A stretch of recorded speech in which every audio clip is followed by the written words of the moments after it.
All right, my fellow seekers of truth. The lights are dimming, the world outside fading into shadow. Pull that blanket a little tighter. Let the warmth envelop you, because what you're about to hear isn't just a story.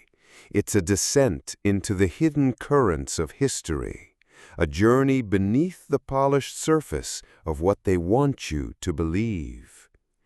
Have you ever felt that nagging itch, the whisper that something isn't quite right with the official narrative? We're talking about a world where entire centuries vanish like mist, where maps of impossible lands redraw our very continents, where the echoes of lost technologies from a supposedly dark age still hum in the silence. We've unearthed chilling evidence, faced the silent guardians of ancient knowledge, and now we stand on the precipice of the greatest secret of all, a vault beneath the Vatican, a place where every suppressed truth, every stolen invention, every forgotten civilization has been meticulously locked away. This isn't just about ancient history. It's about the very chains that bind our present.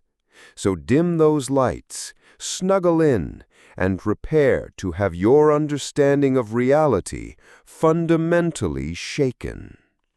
Before we plunge into the heart of this mystery, do me a favor. Hit that like button if you're ready for the truth. Subscribe to join our ranks of relentless investigators. And tell me in the comments, wherever you are in this wide, strange world, are you listening from the cozy glow of your bedside lamp? Or are you already wrapped in the thrilling darkness of discovery? Have you ever casually browsed through an old history book, your fingers tracing the yellowed pages, and suddenly felt a chill run down your spine? Not out of fear, but from a bone-chilling emptiness within the very fabric of the timeline you inhabit. That's the feeling when you confront the Dark Ages, a sprawling millennium where Europe, the undisputed cradle of civilization, appeared to fall into an eternal slumber. From the fateful year 476 AD, when the Roman Empire crumbled with barely a whimper, until the vibrant, blinding light of the Renaissance, history, it seemed, was simply swallowed whole, leaving behind a silence so profound it was almost deafening.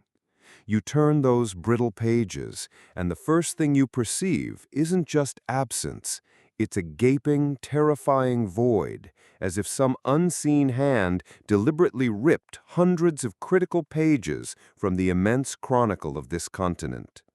It's a blank space, they'll tell you, was natural, a mere consequence of barbarian incursions, yet you'll sense something far colder, a meticulously orchestrated silence, as though an invisible hand painstakingly expunged vast, vital sections of history from humanity's grand narrative. The thick, musty scent of untold stories, heavy with the unbearable weight of forgotten truths, clings stubbornly to the decaying wood of history's ancient libraries, making you shudder as though you are literally touching the very decay of time itself. Let's not mince words here. We're talking about an enormous, perplexing stretch of European history, roughly from the 5th to the 15th centuries. Imagine an entire continent, a wellspring of innovation and sophisticated thought, suddenly hitting a collective snooze button for 1,000 years. It's more than just a pause. It's a period where knowledge, technology, art, and even basic social progress seem to have stalled, regressed, or simply evaporated into thin air. This isn't a minor footnote in the margins of time. It's a gaping maw in the historical record, a chasm so vast it begs for explanation, not just acceptance. We're fed a convenient narrative of chaos, of barbarian hordes running rampant, of a sad, inevitable slide into ignorance and widespread superstition. But does that story truly hold water? Could a civilization that birthed monumental feats of engineering, like aqueducts and colosseums, that fostered profound philosophical debates and crafted intricate legal frameworks, somehow just forget how to maintain basic infrastructure or read a book? It defies logic, much like trying to fit a square peg into a round hole. It's akin to watching an epic Hollywood film and realizing a critical hour of the plot, a whole era of pivotal character development, is simply missing, leaving you bewildered, trying to piece together what on earth just happened.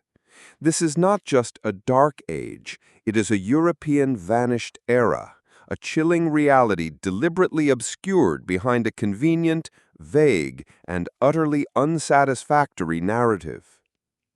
Now, to really underscore the bizarre nature of this void, let's paint a vivid picture of contrast. While Europe was supposedly stumbling through this prolonged night, other civilizations were shining with a brilliance that was nothing short of incandescent. In the Middle East, the House of Wisdom in Baghdad wasn't just a library, it was a vibrant intellectual heartbeat, a true beacon of learning. Scholars from every corner of the known world converged there, translating ancient Greek and Roman texts that Europe had conveniently forgotten, pioneering algebra, revolutionizing medical practices with surgical techniques that wouldn't reach European shores for centuries, and gazing at the stars with instruments so advanced they'd make modern astronomers blush. You can almost smell the exotic frankincense and spices from the Silk Road, feel the frenetic energy of bustling marketplaces in Baghdad, where knowledge was traded like precious gold, and hear the incessant, hushed whispers of thousands of scholars bent over priceless manuscripts, their minds ablaze with discovery. They were charting new constellations, performing delicate eye surgeries, and solving complex mathematical equations, while Europe, by all accounts, was still figuring out how to make a decent plow. And across the vast expanse of Asia, China's Tang dynasty was not merely a ruling period, it was a magnificent sunrise that never seemed to set. This was an empire that gifted us with gunpowder, forever altering the landscape of warfare, and the printing press, which would eventually democratize knowledge, ironically centuries before Europe truly embraced it. They built awe-inspiring grand canals and sprawling, meticulously planned cities, composed poetry that still moves souls to tears, and orchestrated a vast network of trade along the Silk Road that connected and enriched half the known world.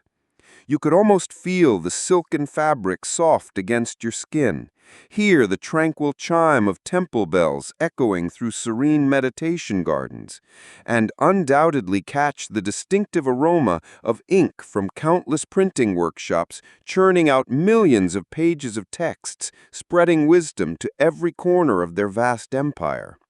Meanwhile, back in Europe, you sense only an unsettling, profound silence, a vast, cold emptiness where the scratch of the quill had ceased, the bells of scientific inquiry had fallen silent, and only the mournful wind whispered through decaying, forgotten ruins. The contrast is not merely striking, it is stark and utterly perplexing. Here's where the detective work truly begins to prickle your skin. The alarming scarcity of verifiable historical evidence from this so-called Dark Ages in Europe. You desperately try to find a personal letter, a mundane commercial contract, a simple administrative record, or even a casual diary entry from the 7th century in Europe, and you'd find yourself wandering through an empty desert of information. Your fingers would brush against blank pages, feeling the cold, raw sensation of utter informational deficit, like a burning sting in your very soul. While other civilizations were meticulously documenting their every sneeze and triumph, Europe's paper trail goes cold. we're left with scattered, often unreliable monastic chronicles, frequently written centuries after the fact, brimming with saintly biographies and allegorical tales rather than hard, verifiable data. Archaeological digs, too, yield frustratingly little. Instead of grand urban centers and vibrant community life, we find only fragmented pottery shards, faint, ethereal traces of a life seemingly shrunk, pushed back into isolated rural enclaves. You pick up a crude piece of broken pottery, feeling its rough, unrefined texture, and you can't help but wonder, is this truly all that remains of a civilization once so great, so sophisticated?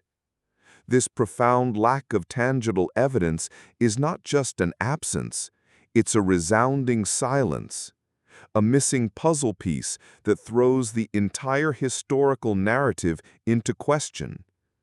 This burning thirst is not a mere craving for water, it is a gnawing hunger in your mind, an insatiable, fiery yearning to touch the truth, to fill this cold, empty space in humanity's collective memory. It's a relentless, searing ache, an irresistible invitation for you to dig deeper, to question everything you thought you knew. This brings us to the precipice of a startling realization. This void on the timeline isn't merely a natural ebb and flow of history. It is a powerful, undeniable piece of evidence pointing towards a deliberate, orchestrated cover-up. You feel as if an invisible hand has draped a thick, obscuring fog over your eyes, yet simultaneously, a small, defiant flame of suspicion is kindling, then rapidly growing within your chest. That flame, that unyielding spark of doubt, is guiding you to the next doorway in this grand investigation.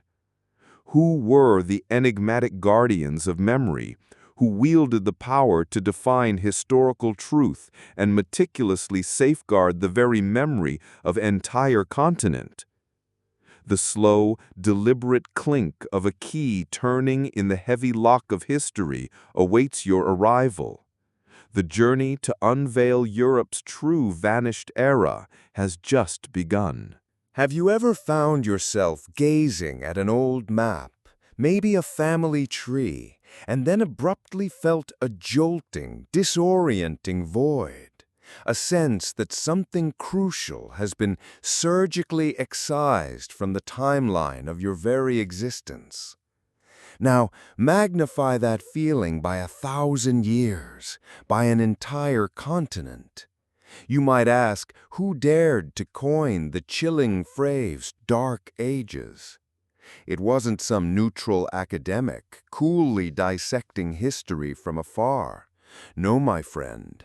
Look no further than the very institution that not only survived the fall of giants, but thrived in their ashes, the one that quietly seized absolute dominion over knowledge, over every precious book, and over the collective memory of a civilization that had been meticulously dismantled.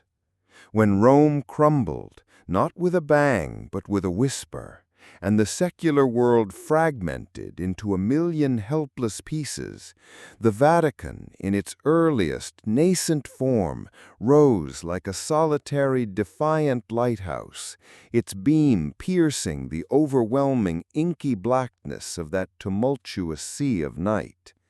But that light it projected, was it truly a guiding beacon meant to lead lost souls to safety, or merely a blinding glare designed to prevent you from ever noticing the other guiding stars, the other paths lost to the vast, unending darkness?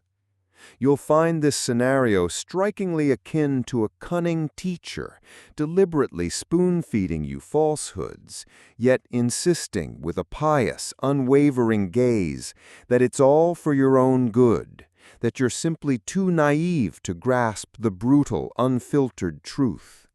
the acrid, choking stench of knowledge burning, sharp enough to scorch your very soul, still haunts your subconscious, clinging to your dreams.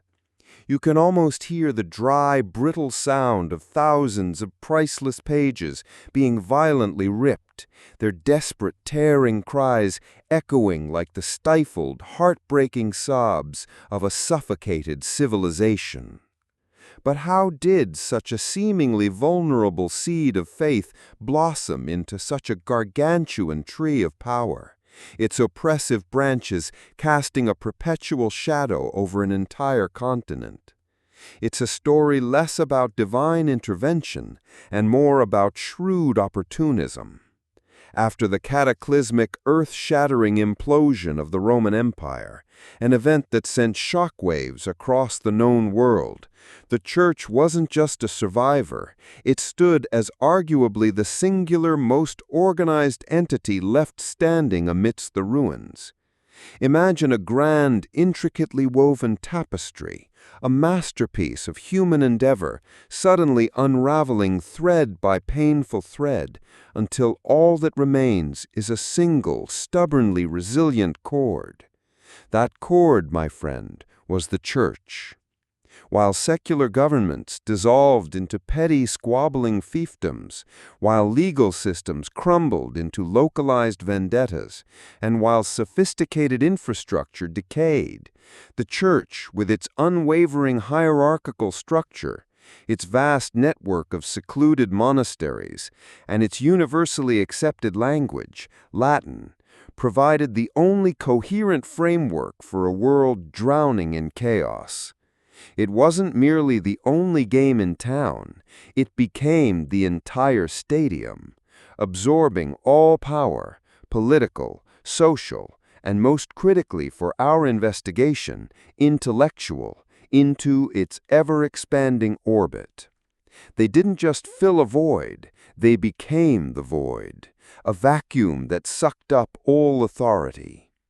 So, how did this formidable, newly centralized power truly manifest? Not with the roar of a lion, but with the hushed, insidious whisper of meticulously burned pages. Because, you see, only the ancient stone walls truly knew their secrets. Forget the dramatic, crude bonfires of books, though history is certainly littered with such tragic, fiery spectacles. The Church's grip on knowledge was far more cunning, far more artful, a silent assassination of truth. It wasn't about total annihilation in every instance. It was about merciless purification and ruthless re-editing, a subtle yet devastating form of intellectual surgery. No, those invaluable scrolls and weighty codices weren't all reduced to ignominious ash. Many, oh so many, were purified. Purified of every inconvenient sentence. Purified of every rebellious idea.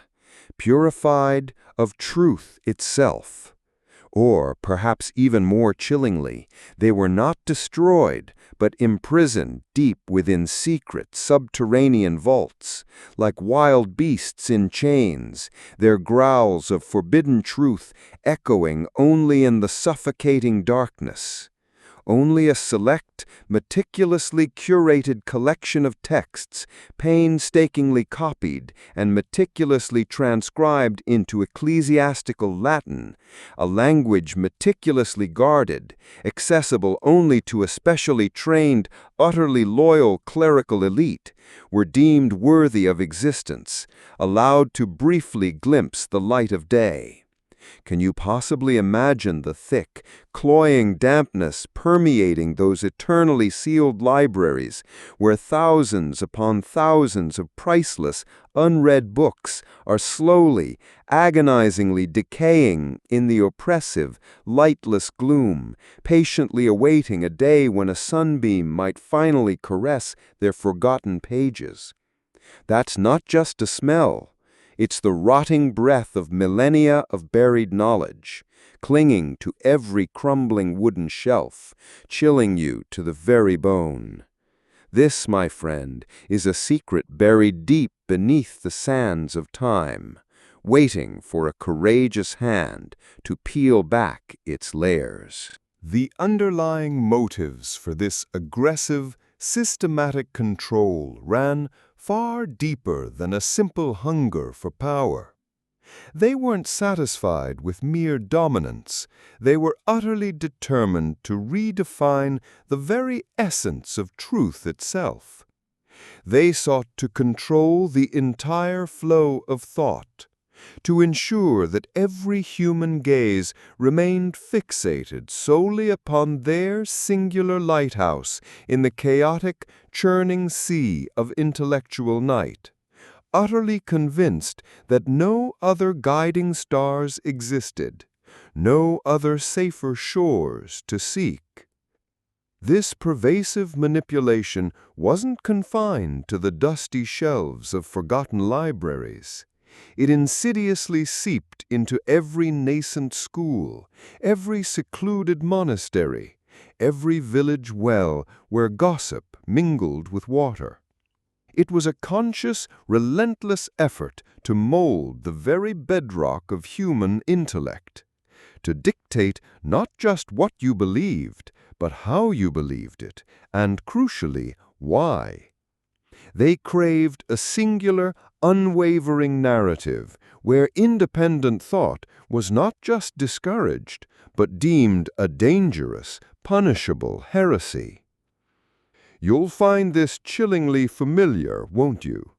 This is precisely how a teacher might deliberately feed you false lessons, all while gravely insisting it's for your own good, that you're simply too immature to grasp the ugly, unvarnished truth.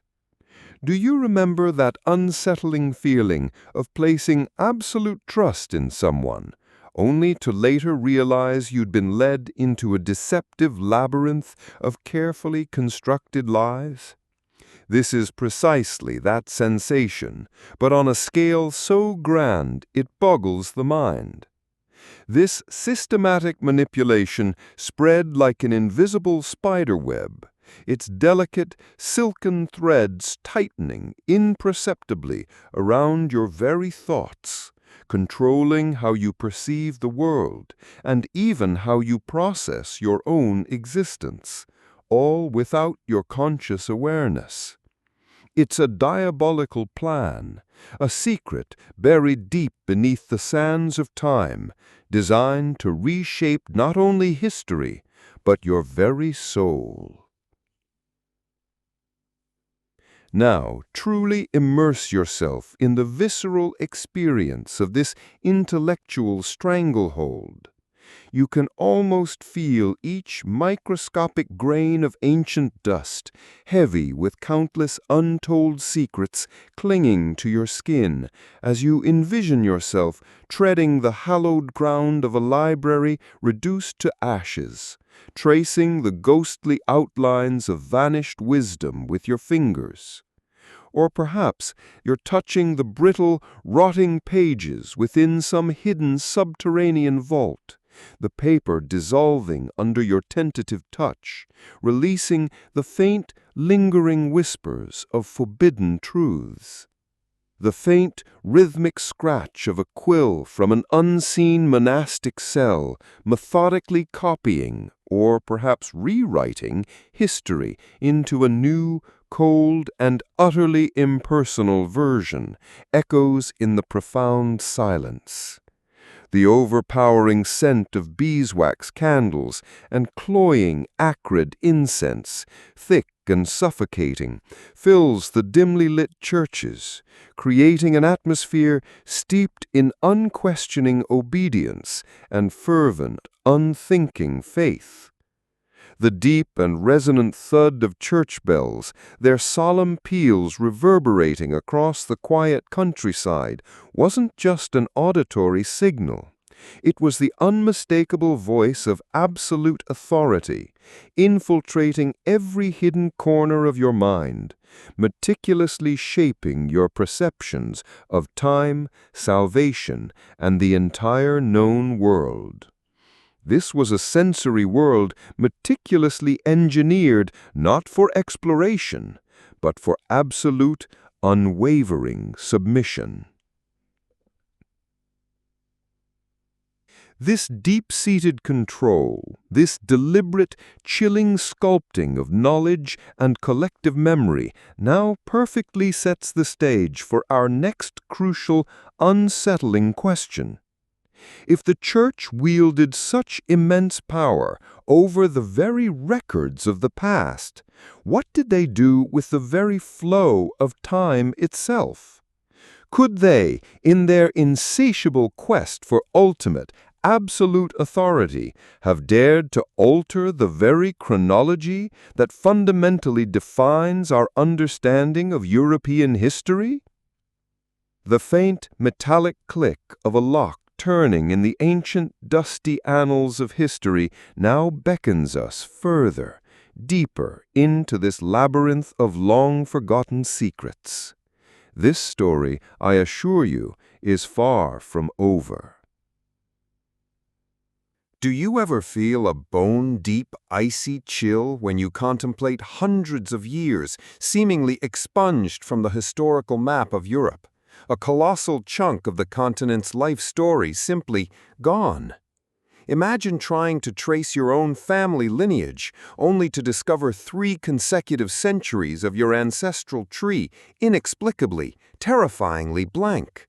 That, my friend, is precisely the unsettling sensation that confronts us when we stare at the period between roughly 500 and 800 AD. European historical records, which had previously been rich, vibrant, and meticulously detailed, suddenly become so astonishingly flimsy, so utterly insubstantial, they practically vanish like wisps of smoke consumed by the wind. It's like a meticulously crafted symphony suddenly dropping into utter silence for several movements, only to abruptly resume as if nothing ever happened.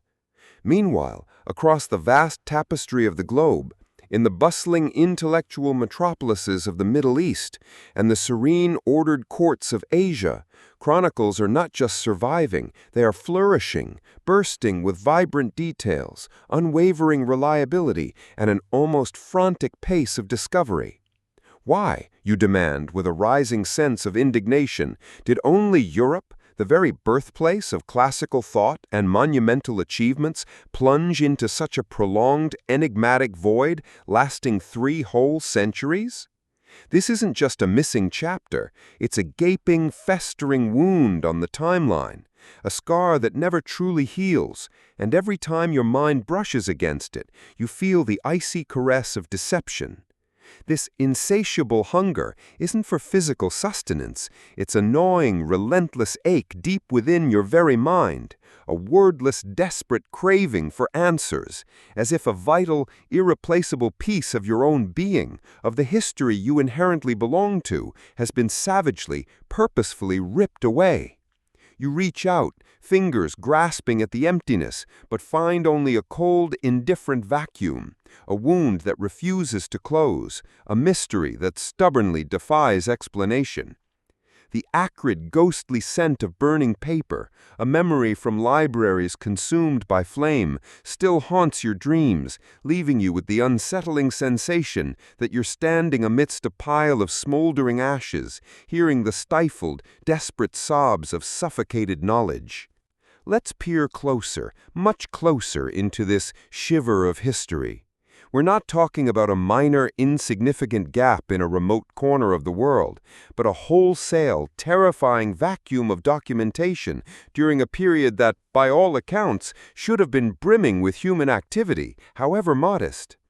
You will stare in utter disbelief when you discover that, from the 6th to the 9th centuries, the sheer volume of secular texts, the very chronicles of everyday life, governance, and culture, found in Europe is so incredibly flimsy, so pathetically, unbelievably sparse, it's as though an entire generation simply stopped writing, stopped thinking, stopped existing in any recorded, tangible form.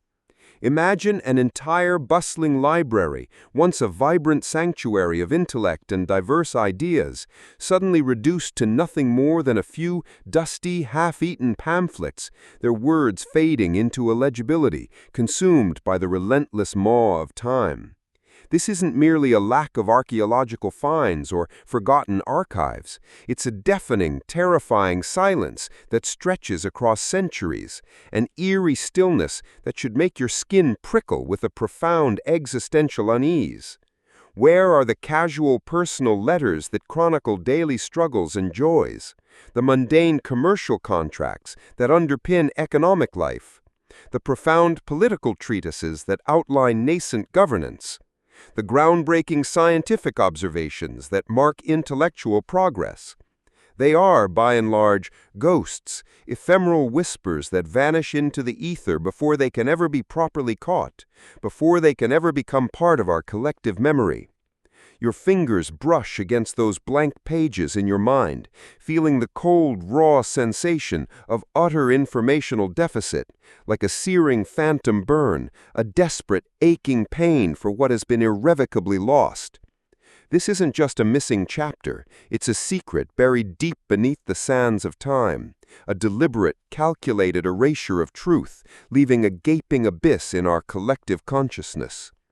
To fully grasp the utterly unnatural, almost absurd abnormality of Europe's silence, we must once again, perhaps reluctantly, turn our gaze eastward.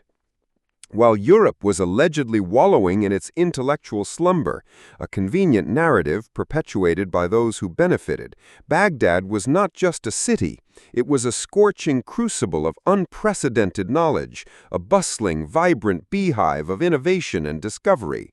Scholars there, fueled by an insatiable, almost feverish thirst for wisdom, were not merely translating ancient Greek and Roman texts, the very ones Europe had conveniently forgotten.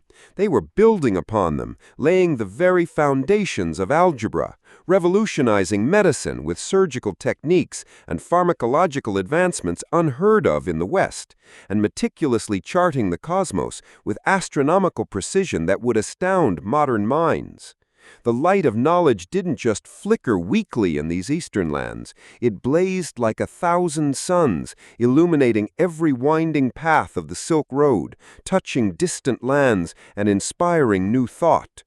Can you almost hear the faint rhythmic scratch of countless quills from distant bustling scriptoriums, punctuated by the excited, hushed murmurs of groundbreaking discoveries and heated philosophical debates?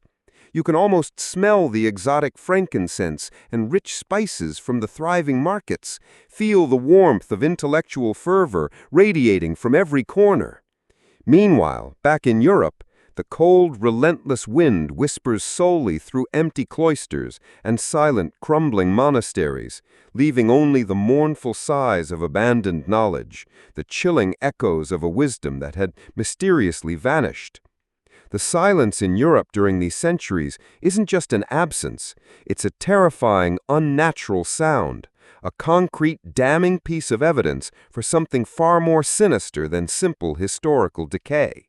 It's the sound of a gagged continent, its voice deliberately stifled, its story brutally rewritten. This terrifying silence, this convenient, enigmatic, historical black hole is no mere accident of fate. Make no mistake, this is precisely where the whispers of a sophisticated conspiracy about control begin to weave themselves into an undeniable, horrifying tapestry. There was, quite simply, no secular power strong enough, organized enough, or bold enough to effectively resist this creeping intellectual suffocation. There was no independent academic system left standing, no robust network of scholars or universities to verify truths, to challenge burgeoning narratives, or to provide an alternative perspective. This wasn't a serendipitous turn of events, a natural, regrettable historical decline. It was a meticulous, deliberate orchestration, a carefully choreographed maneuver that would redefine an entire continent's consciousness. It's chillingly similar to a ruthless autocratic film director who, dissatisfied with a pivotal scene, decides to violently excise entire crucial segments from the finished movie, leaving the plot riddled with perplexing holes and utterly nonsensical jumps in logic. These orchestrators were not just casual historians, they were the master weavers of history's grand tapestry, but they intentionally, cunningly left behind gaping, monstrous holes, forcing us to stumble blindly through our own collective story, desperately, futilely searching for threads that simply aren't there. You feel the heavy, suffocating weight of this enforced silence pressing down on you, making it hard to breathe, hard to think clearly. It's a mental fog, far thicker and more insidious than any natural mist, meticulously engineered to keep you forever lost, forever questioning your own sanity in the face of such a profound absence. And you'll feel something far colder when you attempt to trace the elusive footsteps of power in this epoch. They'll tell you it was preservation, but only the ancient, echoing walls truly know if it was a brutal purge designed to reshape your collective memory. Let's plunge deeper into those sensory details, shall we? You feel the crushing, almost physical weight of this silence, a palpable presence that presses down on you, making your ears ring with the sheer absence of sound. The cloying, musty odor of unwritten books fills your imagination, a phantom scent of forgotten wisdom clinging to every breath you take. You envision libraries, not grand and bustling with intellectual life, but eerily quiet, their vast, empty shelves yearning for the vibrant narratives that should have existed, leaving an haunting, resonant void that reverberates with unseen echoes. Picture the magnificent Roman aqueducts, once engineering marvels that channeled life itself, now crumbling, overgrown with insidious moss, their waters silent, their noble purpose forgotten. You run your hand over the cold, slick stone, feeling the relentless decay, the oppressive weight of centuries of deliberate neglect, and you realize that even these once grand structures now merely whisper of what was, their majestic voices muted, even suffocated by the systematic abandonment. The cold, stagnant air in these forgotten, desolate places seeps into your very bones, leaving them aching with a phantom chill of a past deliberately, irrevocably erased. This is not just a story, it's a sensory deprivation tank of history, meticulously designed to keep you forever blind and deaf to the unsettling truth.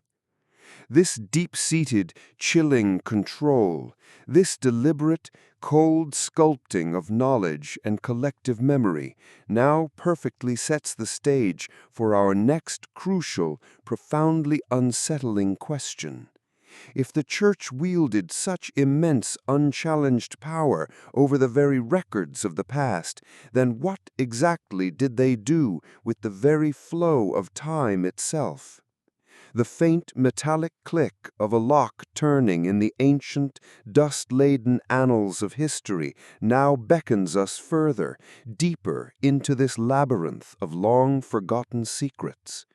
Our journey, my friend, is far from over. Because when you pull on a loose thread in history, sometimes the entire tapestry begins to unravel, revealing patterns you were never, ever meant to see. And perhaps, buried deep beneath the ocean of knowledge, the true path to freedom still exists, but we were never truly allowed to find it. Are you ready to question the very ticking of the clock, or will you let it continue to lull you into a long, forgetful slumber? Do you recall that pivotal, yet strangely understated moment in history?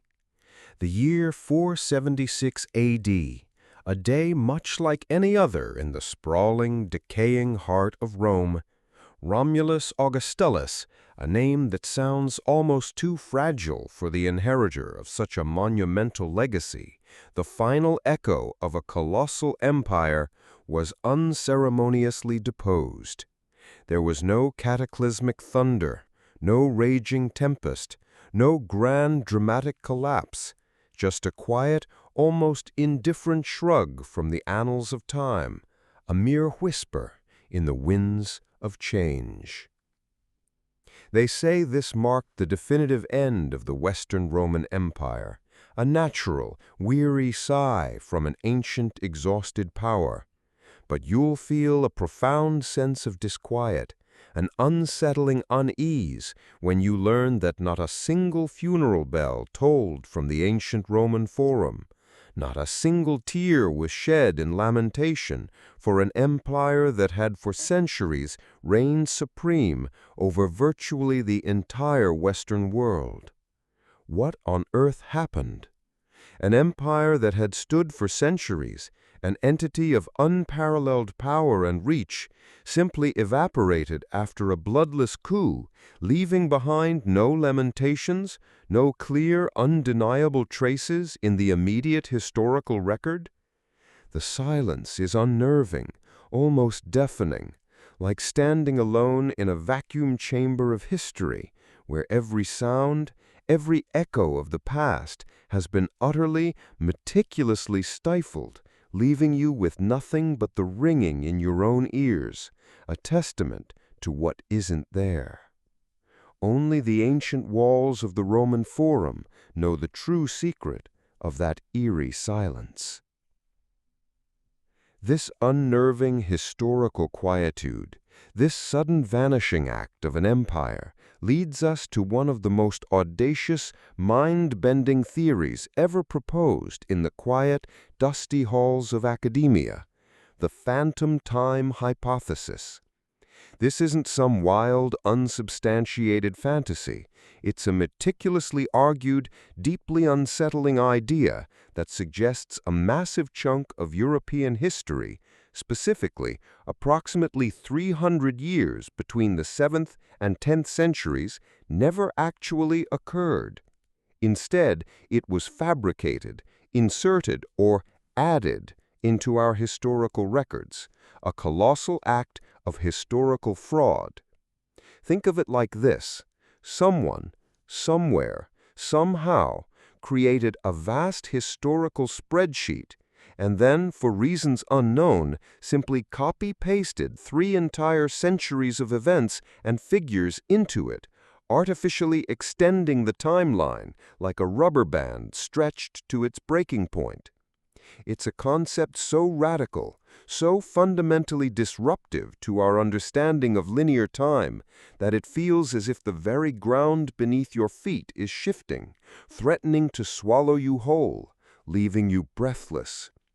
This isn't just a missing page, it's an entire phantom volume, a ghost story meticulously written into the very fabric of our past, forcing you to question every date, every event you've ever memorized, every truth you've ever accepted.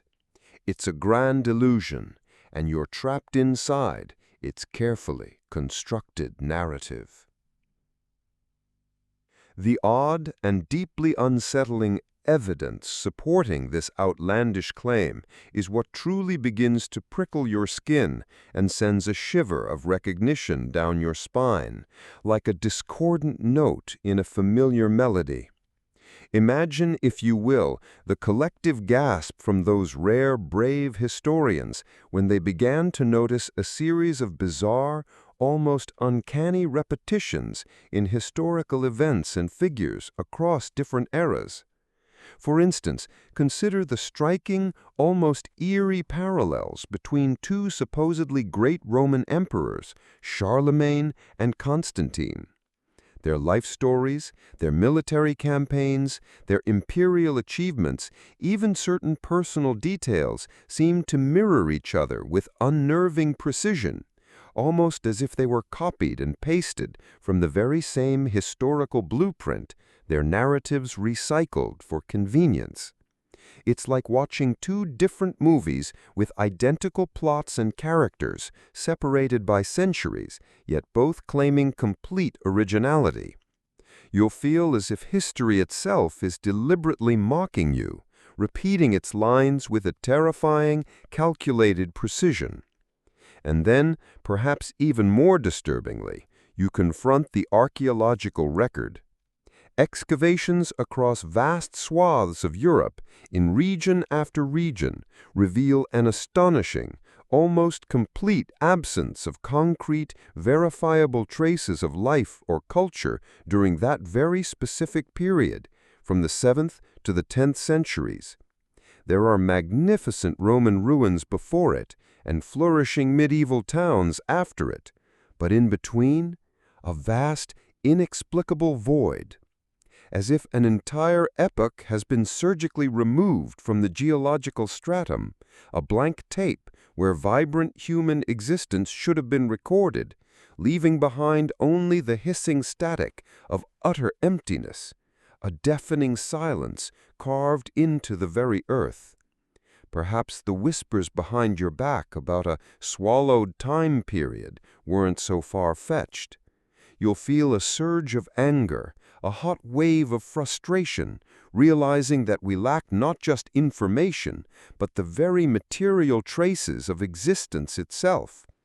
Even the scientific methods of dating, such as carbon-14 and tree ring dating, while robust for shorter periods, can be susceptible to a manipulation of such a grand scale, like trying to measure the length of a river when its source has been moved. So, why, in the name of all that is logical, would anyone undertake such an elaborate, mind-boggling task as to manipulate the very timeline of history? This wasn't merely about consolidating the power of certain dynasties or subtly altering genealogies for convenient legitimacy. Oh no, my friend, the stakes were far, far higher, resonating with an almost cosmic ambition. This was about controlling humanity's very perception of its own existence, of its true lineage, and most crucially, of its place within the vast, bewildering cosmos. If you can dictate when humanity truly began, how long it has existed, and what precisely transpired during those formative, unrecorded years, you hold the ultimate key to shaping beliefs, forging allegiances, and even subtly crafting spiritual doctrines. Think about it. An extended timeline could effortlessly justify the prolonged existence and divine mandate of certain powerful institutions, or lend an ancient, seemingly unimpeachable authority to newly established, fragile power structures. A meticulously altered past can, with insidious precision, create a desired present and even a meticulously engineered future. Is there some larger, more profound secret that the true linear flow of time would inherently reveal? A secret so earth-shattering, so utterly disruptive to their carefully constructed world that they absolutely did not, under any circumstances, want you to know? It's like finding a hidden ledger within a sprawling, seemingly impenetrable corporation, one that, if reluctantly opened, would expose not just petty fraud, but the very foundational bedrock of the entire company, built upon an intricate web of lies. This isn't merely historical revisionism, it's a fundamental assault on reality itself, a theft of truth on a planetary scale. This also gave them immense power over religious chronology and prophecies. If the timeline could be stretched, the very timing of apocalyptic events, the arrival of saviors, or crucial religious milestones could be altered, directly impacting faith and social control. This wasn't just about controlling the past, but about controlling your very future, the future of all humanity. It's a philosophical shockwave, a punch to the gut of your perception of progress and civilization.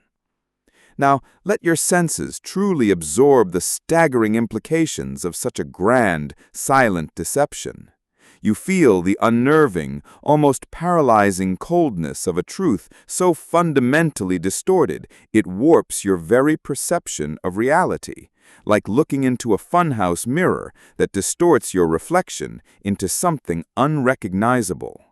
The faint, disembodied whispers of those erased centuries drift through your mind like the mournful wind sighing through the torn, ravaged pages of history, sending an involuntary shiver down your spine, a ghostly caress from forgotten times. There's a profound, almost dizzying sense of disorientation, a haunting, pervasive feeling of being profoundly lied to about the very passage of time you inhabit, the very bedrock of your existence. It's like waking up in a room you thought you knew intimately, only to find the walls have subtly shifted. The windows now look out onto an entirely different, unfamiliar landscape, leaving you profoundly unmoored, gasping for solid ground.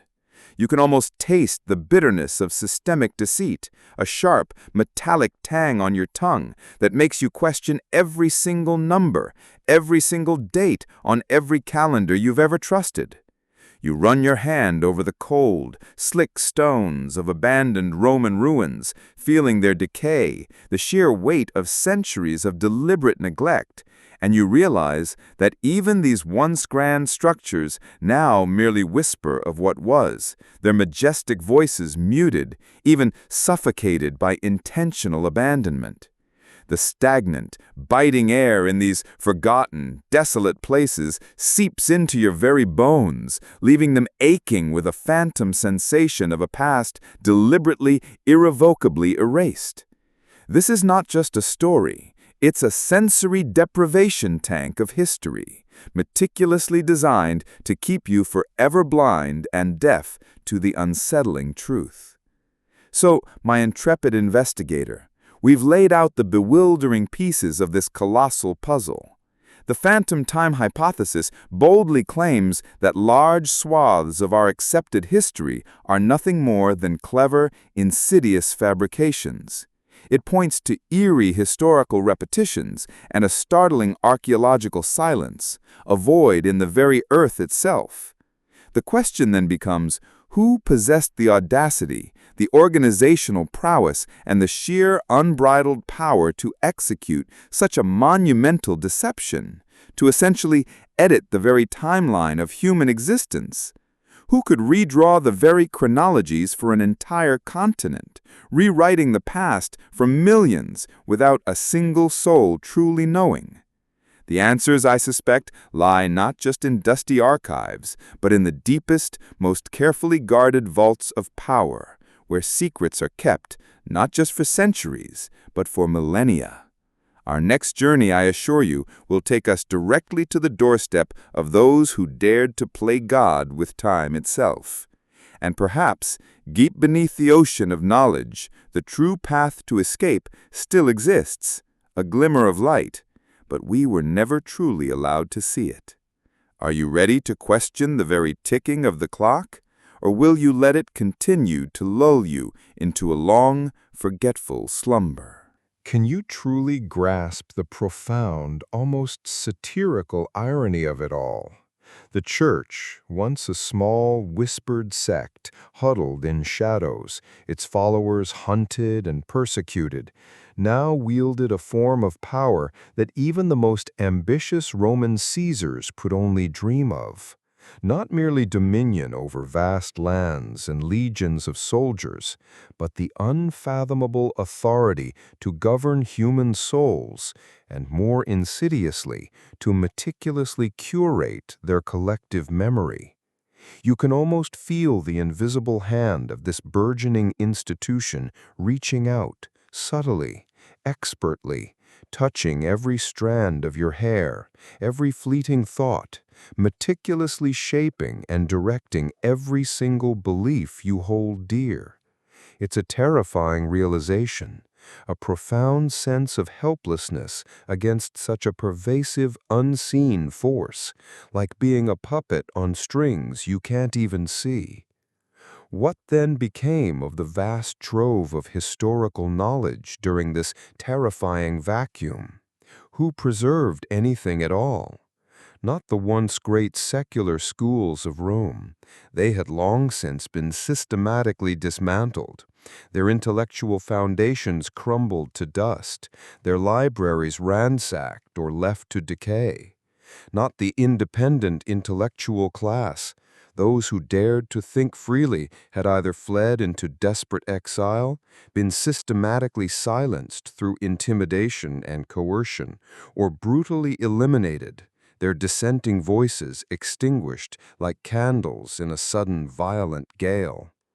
No, the sacred yet terrifying duty of remembering fell squarely upon the shoulders of the Catholic monastic orders, those cloistered monks painstakingly copying religious texts within the insulated, echoing walls of their abbeys, occasionally translating fragmented ancient works, and most crucially, deciding what was truly worthy of preservation and what deserved to fade into the abyss of unrecorded time. This wasn't merely stewardship, it was absolute curatorship, a deliberate, chilling filtering of reality that left millions adrift in a curated narrative. The Church, quite simply, became the sole storyteller of an entire continent. Imagine a world where only one voice is permitted to speak, one narrative allowed to exist, one single authoritative version of the past etched into stone and parchment, permeating every aspect of daily life. That was Europe for centuries. After the colossal Roman Empire fragmented and dissolved, leaving a sprawling, bewildered continent in its wake, the Church didn't just fill a power vacuum, it erected an unassailable fortress of narrative control, its walls built brick by brick with unquestioning faith and enforced silence. It was like finding yourself in a vast, echoing hall where every wall is lined with magnificent, intricately painted frescoes, each depicting a different scene from history. But then you realize, with a sudden sickening jolt, that every single fresco was painted by the same artist, under the same exacting, unyielding guidance, telling only the stories approved by the master of the hall. This absolute, terrifying monopoly on information meant that what the Church deemed important, or inconvenient, or dangerous became the undisputed, accepted truth, a reality forged not in the messy, diverse crucible of human experience, but in the quiet, controlled, often shadowy chambers of clerical power. Every sermon preached from a gilded pulpit, every illuminated manuscript meticulously crafted by a monastic hand, every pilgrimage route etched into the landscape became a carefully crafted brushstroke on the canvas of collective memory, ensuring that the historical landscape was exactly as they desired it to be, scrubbed clean of any dissonant details. They say this was the era of unwavering faith, but the whispers behind your back will tell you it was the era of absolute control, where every dissenting voice was meticulously crushed. The great schools of thought, the vibrant philosophical debates of Greece and Rome didn't simply wither away. That's what they say. But you'll feel a far deeper, more chilling truth. It was a calculated purge, an orchestrated silence, as if an invisible hand deliberately gagged every voice of dissent. Now, let's peel back another, even more unsettling layer of this elaborate historical fabrication. Have you ever paused to truly consider the lives of figures like Pope Felix III or Gelasius I? They are supposedly pivotal figures who shaped the early church, their names echoing through the centuries as cornerstones of papal authority. But here's where it gets truly unsettling. Their historical records are so unnervingly thin, so remarkably vague, so utterly lacking in concrete detail, it's as though someone deliberately erased the genuine traces of flesh and blood individuals, leaving behind only symbolic names on brittle, decaying parchment to fill convenient gaps in the burgeoning power narrative. Could these phantom popes be more than just vaguely documented historical figures? Could they, in fact, be symbolic creations, spectral placeholders conjured to flesh out a continuous, unbroken timeline of papal authority, to legitimize a burgeoning lineage, or even to obscure uncomfortable truths about the Church's earliest, perhaps less than holy days? It's like discovering a series of ghost characters in a novel, their names present, their actions briefly mentioned, but their actual presence is ephemeral, designed purely to advance a carefully constructed, overarching plot. The sheer scarcity of concrete, verifiable details about their lives, their specific decrees, their actual demonstrable impact, leaves a gaping, echoing void that screams louder than any shout. The past, in these instances, feels less like a factual record and more like a carefully crafted stage play, with certain characters appearing only when absolutely convenient for the grand narrative. You search for more definitive records, but only the ancient walls of the Vatican know whether these were real people or simply names carefully placed to mend a fractured lineage, or perhaps conceal an even darker secret about the dawn of absolute power. In a world deliberately stripped bare of knowledge, where secular learning crumbled like forgotten ancient ruins, and genuine intellectual inquiry became a dangerous, even deadly pursuit, imagery emerged as the most potent, most insidious tool of control. Forget complex theological debates or nuanced philosophical treatises. In this new, dark age, the visual narrative reigns supreme, a powerful, unspoken language understood by all. The vibrant, meticulously painted frescoes adorning church walls, their colors still rich despite the centuries, the silently enduring statues of saints and martyrs standing stoically in their niches, their stone eyes gazing down upon the faithful, were not merely decorative works of art. Oh no! They were powerful, unspoken lessons, carefully curated sermons, intricate parables, and compelling historical narratives delivered without a single written word. You can almost feel the intense, unwavering gaze of these ancient painted figures, their cold, knowing eyes seemingly boring directly into your soul, subtly shaping every thought, every emotion, every belief you held, all without your conscious awareness, like an unseen hand gently molding wet clay. Every brushstroke, every carved detail was a silent sermon, a story told that bypassed the intellect and permeated the very core of your being. They depicted a world where faith was absolute, where earthly suffering was a virtue leading to heavenly reward, and where the church was the sole, indispensable conduit to salvation.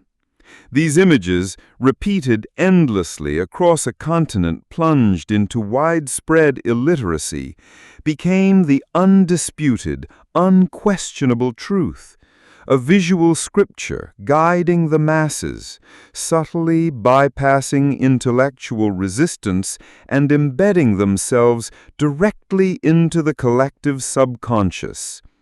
The sheer artistry was a beautiful, seductive mask, hiding an iron fist of narrative control, ensuring that your every visual input affirmed their power. The power of these images, my friend, is beyond imagination. They weren't just seen with the eyes, they were carved into bone, into the subconscious, an unquestionable visual Bible, transforming you into a loyal lamb without you even realizing it. Let your senses now fully immerse themselves in the suffocating embrace of this silent authority. You feel the crushing weight of this profound silence, a physical burden pressing down on every fiber of your being. A silence so dense it muffles your very thoughts, makes your head ache with its pervasive pressure. The deep, resonant thud of church bells, tolling across the quiet, often isolated European countryside, wasn't just a sound. It was the unmistakable voice of pervasive power, a solemn, undeniable call to obedience, a resonant echo that seeped into every hidden corner of your mind, shaping your perception of time, your place in the world, and your ultimate destiny. The cloying, almost sweet scent of melting beeswax candles and thick, pungent incense hangs heavy in the air of every dimly lit church, creating a dense, almost tangible veil not just over the altar, but over the very truth itself, obscuring it from your view, making it harder to distinguish reality from carefully constructed myth. The damp, musty smell of ancient stone, combined with the lingering aroma of manufactured piety, creates an atmosphere where questioning feels not just impolite, but an act of outright, unforgivable rebellion. This wasn't just sensory input, it was a carefully constructed psychological environment, a spiritual prison designed to reinforce an absolute, unchallenged narrative, making you a willing participant in your own intellectual subjugation. You can taste the bitterness of systematic lies, a sharp metallic tang on your tongue that makes you doubt every figure, every assertion you've ever swallowed whole. You feel your own flesh contracting under the sheer weight of this silence, a physical burden compressing your very being. So, my friend, we've begun to unveil the astonishing extent of the Church's power during this enigmatic period. They weren't just the spiritual guides. They were the architects of history, the sculptors of memory, and potentially the ghostwriters of entire centuries.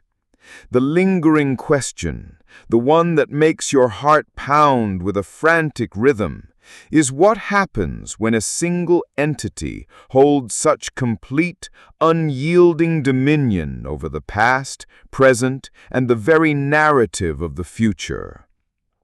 What else might they have changed, altered, or simply invented to serve their grand design, their ultimate, unspoken ambition?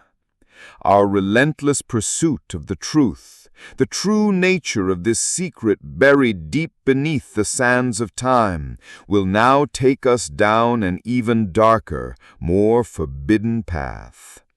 This isn't just a hidden historical event. It's a deliberate concealment of truth, leaving a chasm in our shared memory. And perhaps deep beneath the ocean of knowledge, the true path to escape still exists, a glimmer of light, a faint hope, but we were never truly allowed to see it. Are you ready to confront the ultimate purpose behind this pervasive authority of silence, or will you allow it to continue shaping every breath, every thought, every dream, every quiet moment of your own existence? Can you truly fathom the profound, almost satirical paradox of it all? After the colossal Roman Empire crumbled, collapsing into fragments like a shattered mosaic, they say Europe plunged into an abyss of intellectual darkness, utterly ignorant of the world's vast expanse, oblivious to what lay beyond the shimmering horizons of the known oceans. A continent supposedly lost in a fog of ignorance, its people believing the earth was a flat disk, its fragile ships destined to tumble into a terrifying abyss if they ventured too far, swallowed whole by monstrous sea creatures.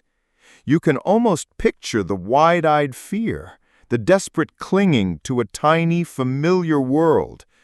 But if that narrative holds true, if ignorance truly reigned supreme for centuries, then from where, my friend, did those ancient maps originate? Maps that date back centuries before the famed Age of Exploration, centuries before the Renaissance supposedly rekindled humanity's thirst for knowledge. The problem, you see, isn't just an anomaly. It's a gaping, impossible hole in their carefully constructed story. These are maps that simply do not align with the accepted level of geographical knowledge we are told existed during Europe's so-called Dark Ages, a period depicted as utterly devoid of scientific curiosity and global awareness. Do you truly grasp the deep, almost sarcastic irony of it all? While every theory points to a Europe lost in a dark night of ignorance, the very lines on these maps tell a completely different story, one they never wanted you to hear. The icy betrayal of knowledge runs down your spine, making you want to scream, "What the hell happened?" Let's delve deeper into the enigma of the Putti Race map and its mysterious companions. This isn't merely a curious artifact, it's a smoking gun in the hands of history. A relic that screams of a knowledge system far older and more sophisticated than previously imagined, a testament to a forgotten age of exploration. Putti Race, an Ottoman admiral and meticulous cartographer, openly stated that he compiled his map from a collection of much older source maps, some so ancient they dated back to the time of Alexander the Great. Can you possibly fathom it? Ancient maps scribbled on fragile, decaying parchment with scripts perhaps no one could still read, yet holding the key to the geographical secrets of an undiscovered world. The astounding accuracy of its depiction of the South American coastline, complete with the mighty mouth of the Amazon River and the intricate archipelago of the Caribbean islands, alongside the western coast of Africa, is bewildering enough to stun modern cartographers. These weren't just rough outlines, my friend. These were winding rivers, hidden straits, minute details that European explorers would only discover centuries later, as if they were merely following a pre-drawn blueprint from millennia past. This level of detail would have required advanced surveying techniques, accurate longitudinal calculations, and extensive long-distance voyages that shouldn't have been possible. But it's the segment showing Antarctica without its colossal ice cap that truly sends shivers down your spine, like a phantom limb ache for a lost truth.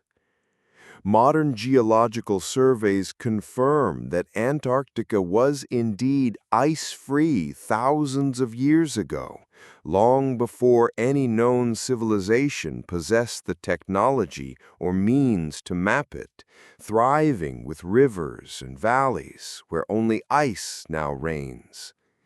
This map isn't just a navigational tool, it's a time capsule, a frozen echo of an impossible past, defying the very laws of historical progression. It implies not just advanced cartography, but an ancient civilization with global reach, a truth they desperately wanted to keep from you. You can feel the bone-deep coldness of a secret that has lain dormant for millennia, encased in ice, waiting for a brave soul to unearth it. It's not just about geography, it's about the very identity of human civilization, a hidden chapter yearning to be reclaimed.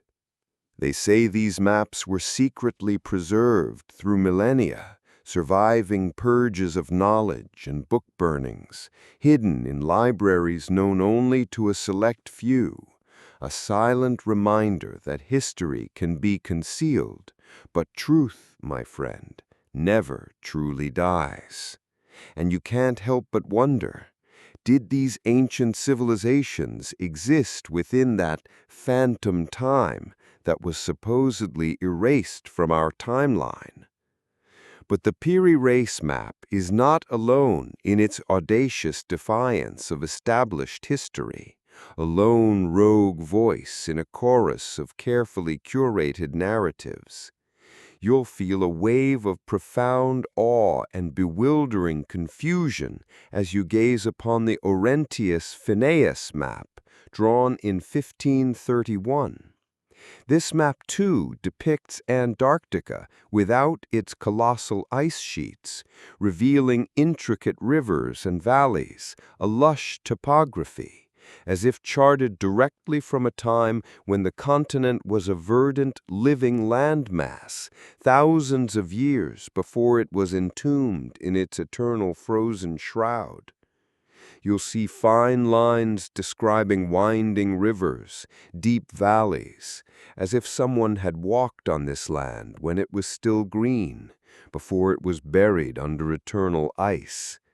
It's like finding a meticulously detailed portrait of a long-extinct creature, painted by someone who lived before dinosaurs were even theorized. And then there are other lesser-known yet equally perplexing ancient maps that tantalizingly depict submerged land masses, lost continents, that we only now encounter in the realm of myth and whispered legend, like the fabled Atlantis or the mythical continent of Mu. These aren't just artistic interpretations, they are geographical blueprints that defy the limitations of their alleged creation dates. Consider the Zeno map of 1558, often dismissed as a hoax, yet it accurately depicts areas of northern Greenland with uncanny precision that wouldn't be truly explored for centuries. Was it merely a fluke, or a deliberately discarded piece of a larger, forbidden puzzle? And the Contino planisphere of 1502, though known, shows details of the Brazilian coastline and Caribbean islands with an accuracy that was too early for its time. Even ancient Chinese or Islamic maps occasionally hint at knowledge of distant lands, continents supposedly unknown to them before European exploration. The whispers behind your back about lost continents like Atlantis or Mu now no longer seem like wild fantasies, but undeniable geological blueprints drawn by those who witnessed them before the seas claimed them. The profound implications of these maps is not merely that they reveal a geographical knowledge far surpassing the eras in which they were supposedly drawn.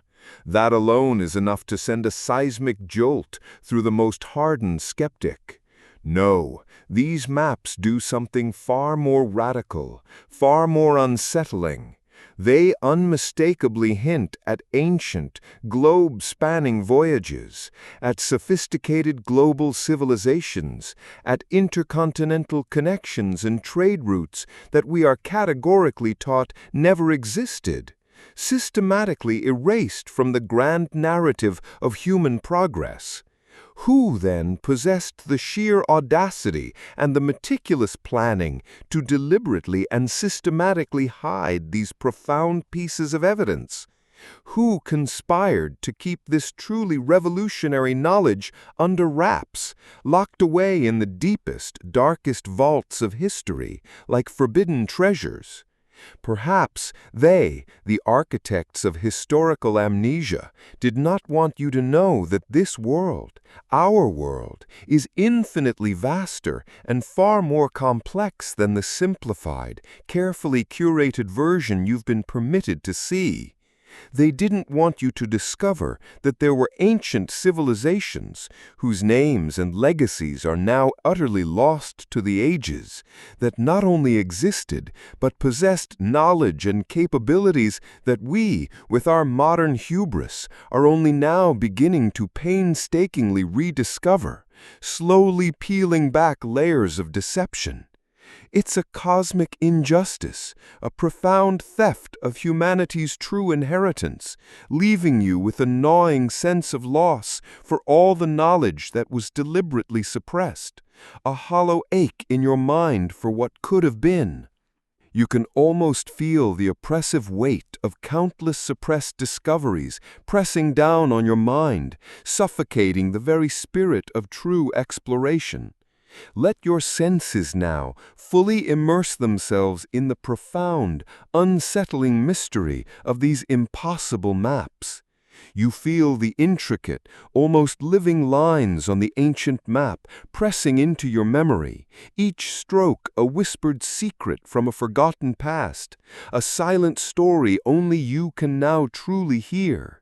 The faint, metallic tang of faded ink, mingling with the musty aroma of aged parchment, becomes the overpowering scent of millennia of buried secrets, a haunting fragrance that speaks of forbidden knowledge, soaking deep into your very bones. You hear the soft, almost imperceptible murmurs of the long-dead cartographers who meticulously drew these impossible charts, their voices echoing across the chasm of time, telling tales of unthinkable sea voyages, of sunken continents, of land masses now swallowed by the relentless ocean's embrace. It's as if the maps themselves are speaking, weaving a grand narrative of exploration and discovery that you were never, ever meant to hear, a song sung in the silent language of lines and shadows. You run your fingers over the faint, almost invisible lines that depict a landmass now buried under thousands of years of solid ice, and you feel the profound, penetrating coldness of a secret that has lain dormant, frozen in time, waiting for a brave soul like yours to finally unearth it. This isn't just about geography.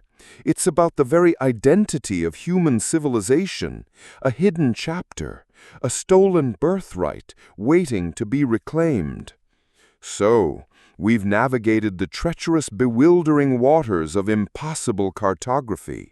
These maps, these ghostly echoes of forgotten knowledge, stand as irrefutable proof that vast interconnected civilizations once explored and understood a world far beyond what our history books allow. They represent a fundamental, undeniable challenge to the accepted narrative of humanity's intellectual progression. The question that burns brightest now, the one that ignites a fierce, unyielding fire in your very soul, is this: who possessed the audacity, the unyielding power, and the terrifying foresight to not only suppress this knowledge, but to meticulously craft a revised, truncated version of humanity's very journey? Who dared to erase the very roots of ancient mariners, the very contours of lost lands from our collective memory, leaving us blind to our own glorious past? The answers, I suspect, lie not just in dusty archives, but in the deepest, most carefully guarded vaults of power, where secrets are kept not just for centuries, but for millennia, waiting for an intrepid mind to stumble upon them, to finally rip them from the darkness. And perhaps, deep beneath the ocean of forgotten knowledge, the true path to understanding our origins still remains, a glimmer of truth, a faint beckoning hope, but one we were never truly allowed to see. Are you ready to continue this perilous voyage into the heart of a concealed past? Or will you let these impossible maps remain forever shrouded in mystery, content to believe that this world is far smaller than it truly is? The very notion sends a shiver down your spine. The idea that a select few, an enlightened, or perhaps deeply corrupted inner circle, might have possessed knowledge so profound, so utterly world-altering, that it had to be buried beneath layers of fabricated history. If those impossible maps, like Piri Reis's depiction of an ice-free Antarctica, or Aruntius Phineas's detailed charting of submerged lands, were genuine relics of a forgotten past, then they are not merely anomalies.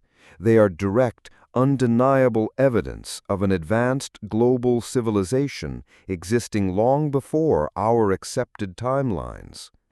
And if such evidence existed, then surely a dedicated clandestine network of scholars, cartographers, and even high-ranking clerics must have possessed and guarded these secrets.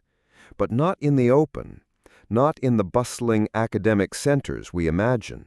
No, their knowledge would have been too dangerous, too destabilizing to the meticulously constructed narrative of a world saved from ignorance by a single divine institution. Their very existence would have been a direct challenge to the authority that had become the sole storyteller of Europe.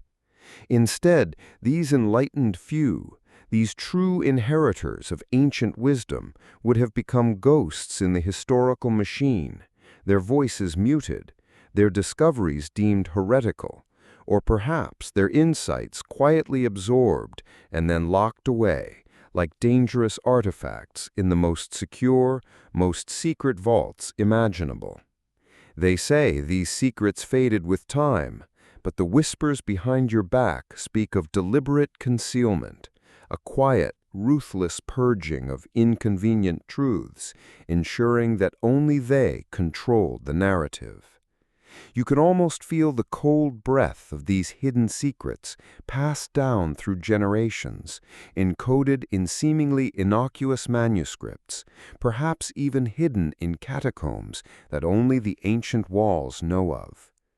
Can you imagine the weight on their shoulders, the terrifying choice between revealing a truth that could tear reality apart, or the faint hope that one day humanity would be mature enough to receive it?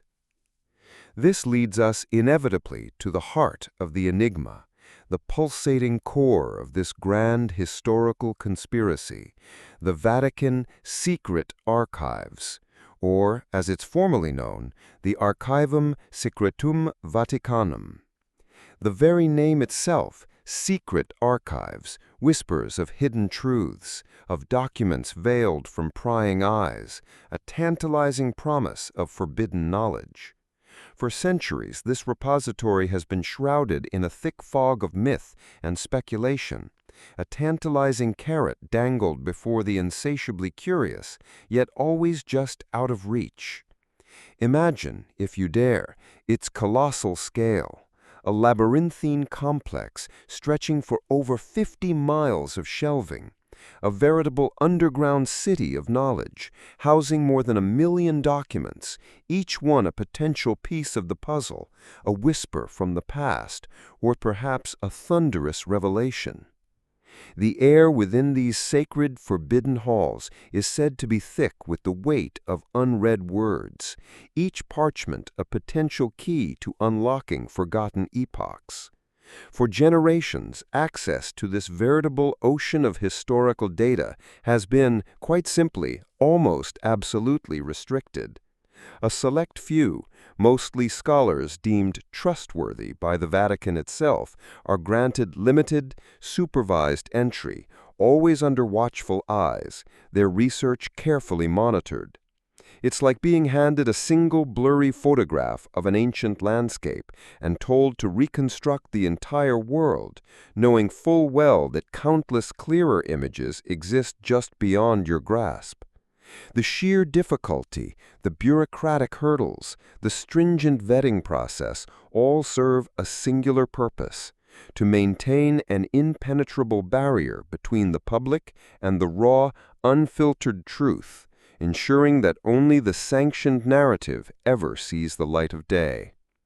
This is not just a library, it's a fortress of hidden knowledge, its walls built not of stone, but of silence and exclusion.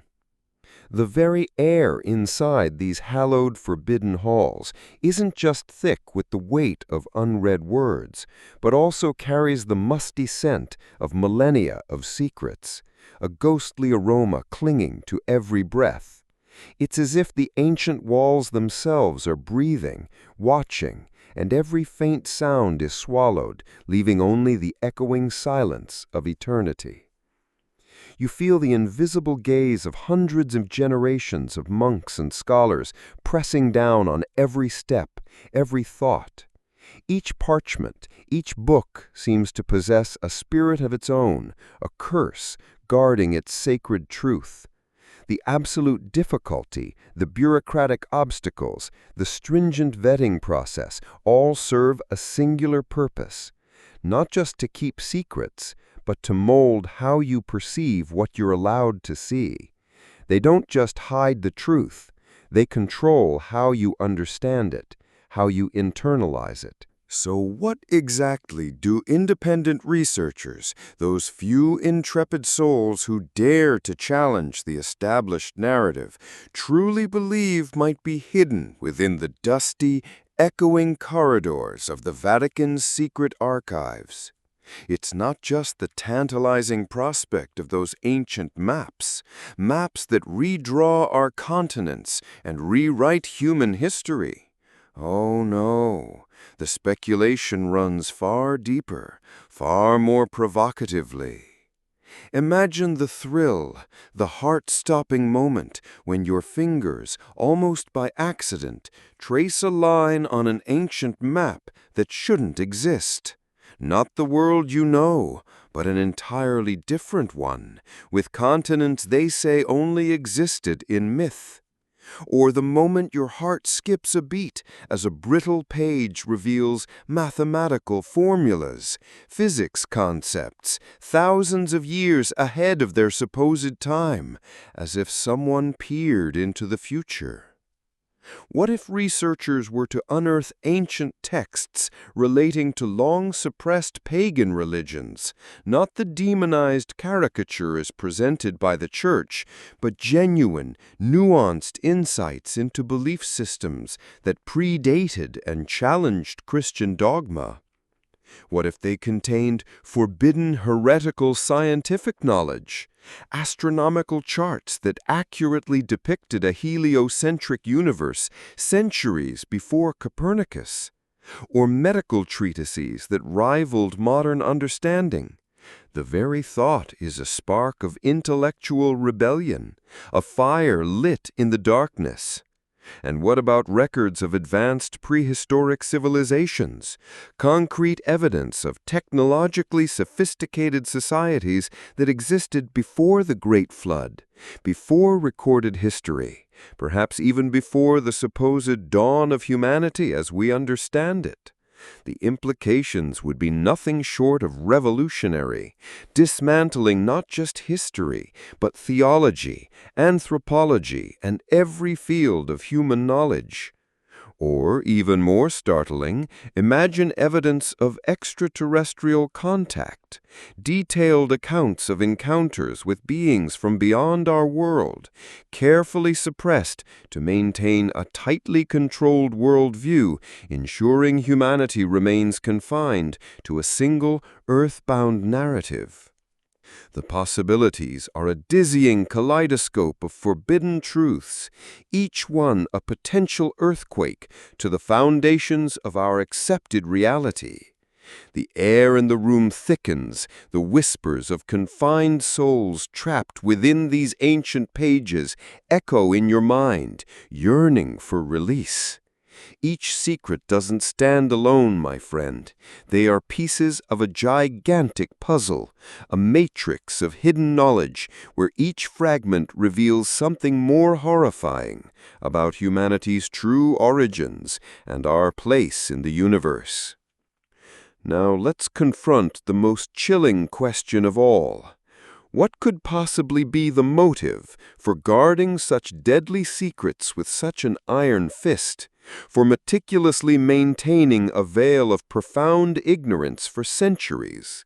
This isn't just about maintaining a singular dominant power. This goes far beyond mere religious authority or political control.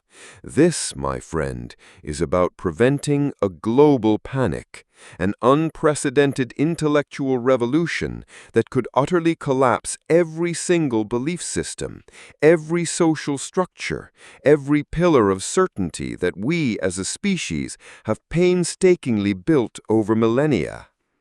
Imagine the absolute chaos, the undescribable existential terror if humanity suddenly discovered that its history was a meticulously crafted lie, that its understanding of its own origins, its place in the cosmos, was fundamentally flawed. Governments would crumble, economies would shatter, religions would turn to ash, leaving a bewildered, terrified populace adrift in a sea of newfound, overwhelming truth. Can you feel the very fabric of your own reality beginning to fray, to crack? Perhaps then, within those ancient, unyielding stone walls, there aren't just documents, but irrefutable evidence of a world beyond our wildest dreams, a reality so vast, so complex, so utterly alien to our current understanding that its revelation would simply shatter the collective human psyche. The weight of this potential truth presses down on you, a silent, suffocating burden. They say it's for the good of humanity, to protect us from ourselves, but you'll sense a darker, more insidious motive: the preservation of absolute, unchallenged power, meticulously cloaked in the guise of divine wisdom, a cold, calculated control over every aspect of human existence. The weight of this potential truth is overwhelming, a silent, suffocating burden that almost steals your breath. They don't just control what you know, they control what you believe, what you feel about yourself and the universe. Let your senses fully immerse themselves in the palpable, suffocating atmosphere of this deeply buried secret. You feel the bone-numbing cold of air that has been imprisoned for centuries, never warmed by sunlight, never stirred by an open breeze, pressing against your skin like a physical presence, making your very teeth ache. The thick, cloying scent of ancient dust and pervasive mold clogs your nostrils, a musty perfume of forgotten ages, clinging to every breath, reminding you of countless unread words, countless untold stories. The hollow echo of your own footsteps on the cold, ancient stone floor reverberates through the vast, silent chambers, sounding like the muffled cries of millions of secrets yearning desperately to be freed from their eternal confinement, their silent pleas echoing in the darkness. It's a visceral, unsettling experience, as if your very touch is awakening the sleeping giants of truth, stirring long-dormant energies. You reach out in your mind, your fingers brushing against the very fabric of sealed truth, a tangible yet invisible barrier. You can almost feel the rough parchment, the brittle edges of documents that hold the power to reshape worlds. The oppressive weight of the unseen presses down, a spiritual burden that makes your breath catch in your throat. This isn't just a place, it's a living, breathing tomb of knowledge, and you are its uninvited yet strangely drawn guest. You taste the bitter tang of systemic lies, a sharp, metallic flavor on your tongue that makes you question every number, every assertion you've ever swallowed whole, making your own skin crawl. You feel your very flesh constrict under the weight of this distorted truth. So, my friend, we've come face to face with the legendary Vatican secret archives, the supposed stronghold of forbidden knowledge, the very heart of this grand concealment. If these vaults truly contain what we suspect, ancient maps, suppressed scientific wisdom, evidence of advanced civilizations, or even contact from beyond our world, then the motivation for their secrecy is a chilling testament to the lengths to which power will go to preserve itself. This isn't just about a hidden historical event. It's a secret buried deep beneath the sands of time, a fundamental truth about our origins that they absolutely do not want you to know, a deliberate erasure leaving a gaping chasm in our shared memory. And perhaps, deep beneath the ocean of forgotten knowledge, the true path to understanding our origins still remains, a glimmer of truth, a faint beckoning hope, enticing and terrifying, but one we were never truly allowed to see, hidden behind layers of ice and ancient stone. The question is no longer if this secret exists, but rather, do you possess the courage, the sheer unyielding bravery to seek it, to confront it, to finally tear down the veil that has blinded humanity for millennia? Are you ready to continue this perilous descent into the heart of a concealed past, to find the truth, to liberate humanity's intellect from the shackles of its manipulators? Or will the crushing weight of these silent secrets be too much to bear, leaving you forever to live within the edited version of history they want you to believe? The accepted narrative of post-Roman Europe paints a bleak picture, a continent shrouded in ignorance, its people stumbling through the ruins of a once great civilization, their technological prowess supposedly atrophied, their scientific curiosity extinguished. But the very stones beneath our feet and the fragments unearthed from ancient soil tell a profoundly different, far more unsettling story.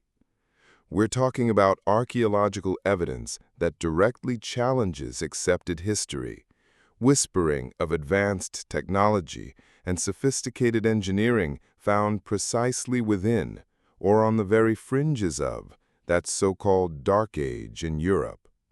Discoveries that simply cannot conform to the prevailing notion of utter backwardness. It's like finding a pristine, functioning smartphone in the ruins of a Stone Age village, utterly defying all logic. These aren't isolated curiosities. They are a chorus of silent screams from the past, each one demanding an answer. Let's zero in on a chilling example, one that will make your very skin prickle. Ancient surgical instruments. You can almost feel it, that profound sensation when you first touch the blade of that archaic surgical knife. It's not crude or dull, as the accepted narrative of the period would have you believe. No, it's astonishingly sharp, exquisitely crafted down to the most minute detail. Its silver gleam as if it were forged just yesterday. It whispers to you of operations performed with precision, of medical knowledge far beyond its time, knowledge they say simply didn't exist.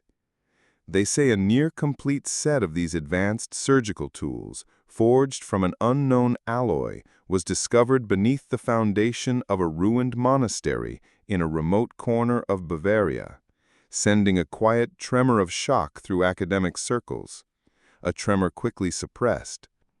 These weren't the rough, unhygienic tools of barber surgeons. These were instruments of true medical understanding, tools that speak of intricate knowledge of anatomy and sophisticated techniques, perhaps even anesthesia. The subtle rustle of parchment in a hidden crypt confirms these lost medical marvels. Then there's the perplexing presence of complex underfloor heating systems, or even geothermal heating technologies found in certain ancient monasteries or forgotten castles, dating precisely to these backward centuries. We are taught that such sophisticated climate control systems were Roman innovations that vanished with the empire, only to be redeveloped much later in the Renaissance or even modern times. Yet here they are, quietly, stubbornly existing, a whisper of warmth in the cold embrace of historical ignorance.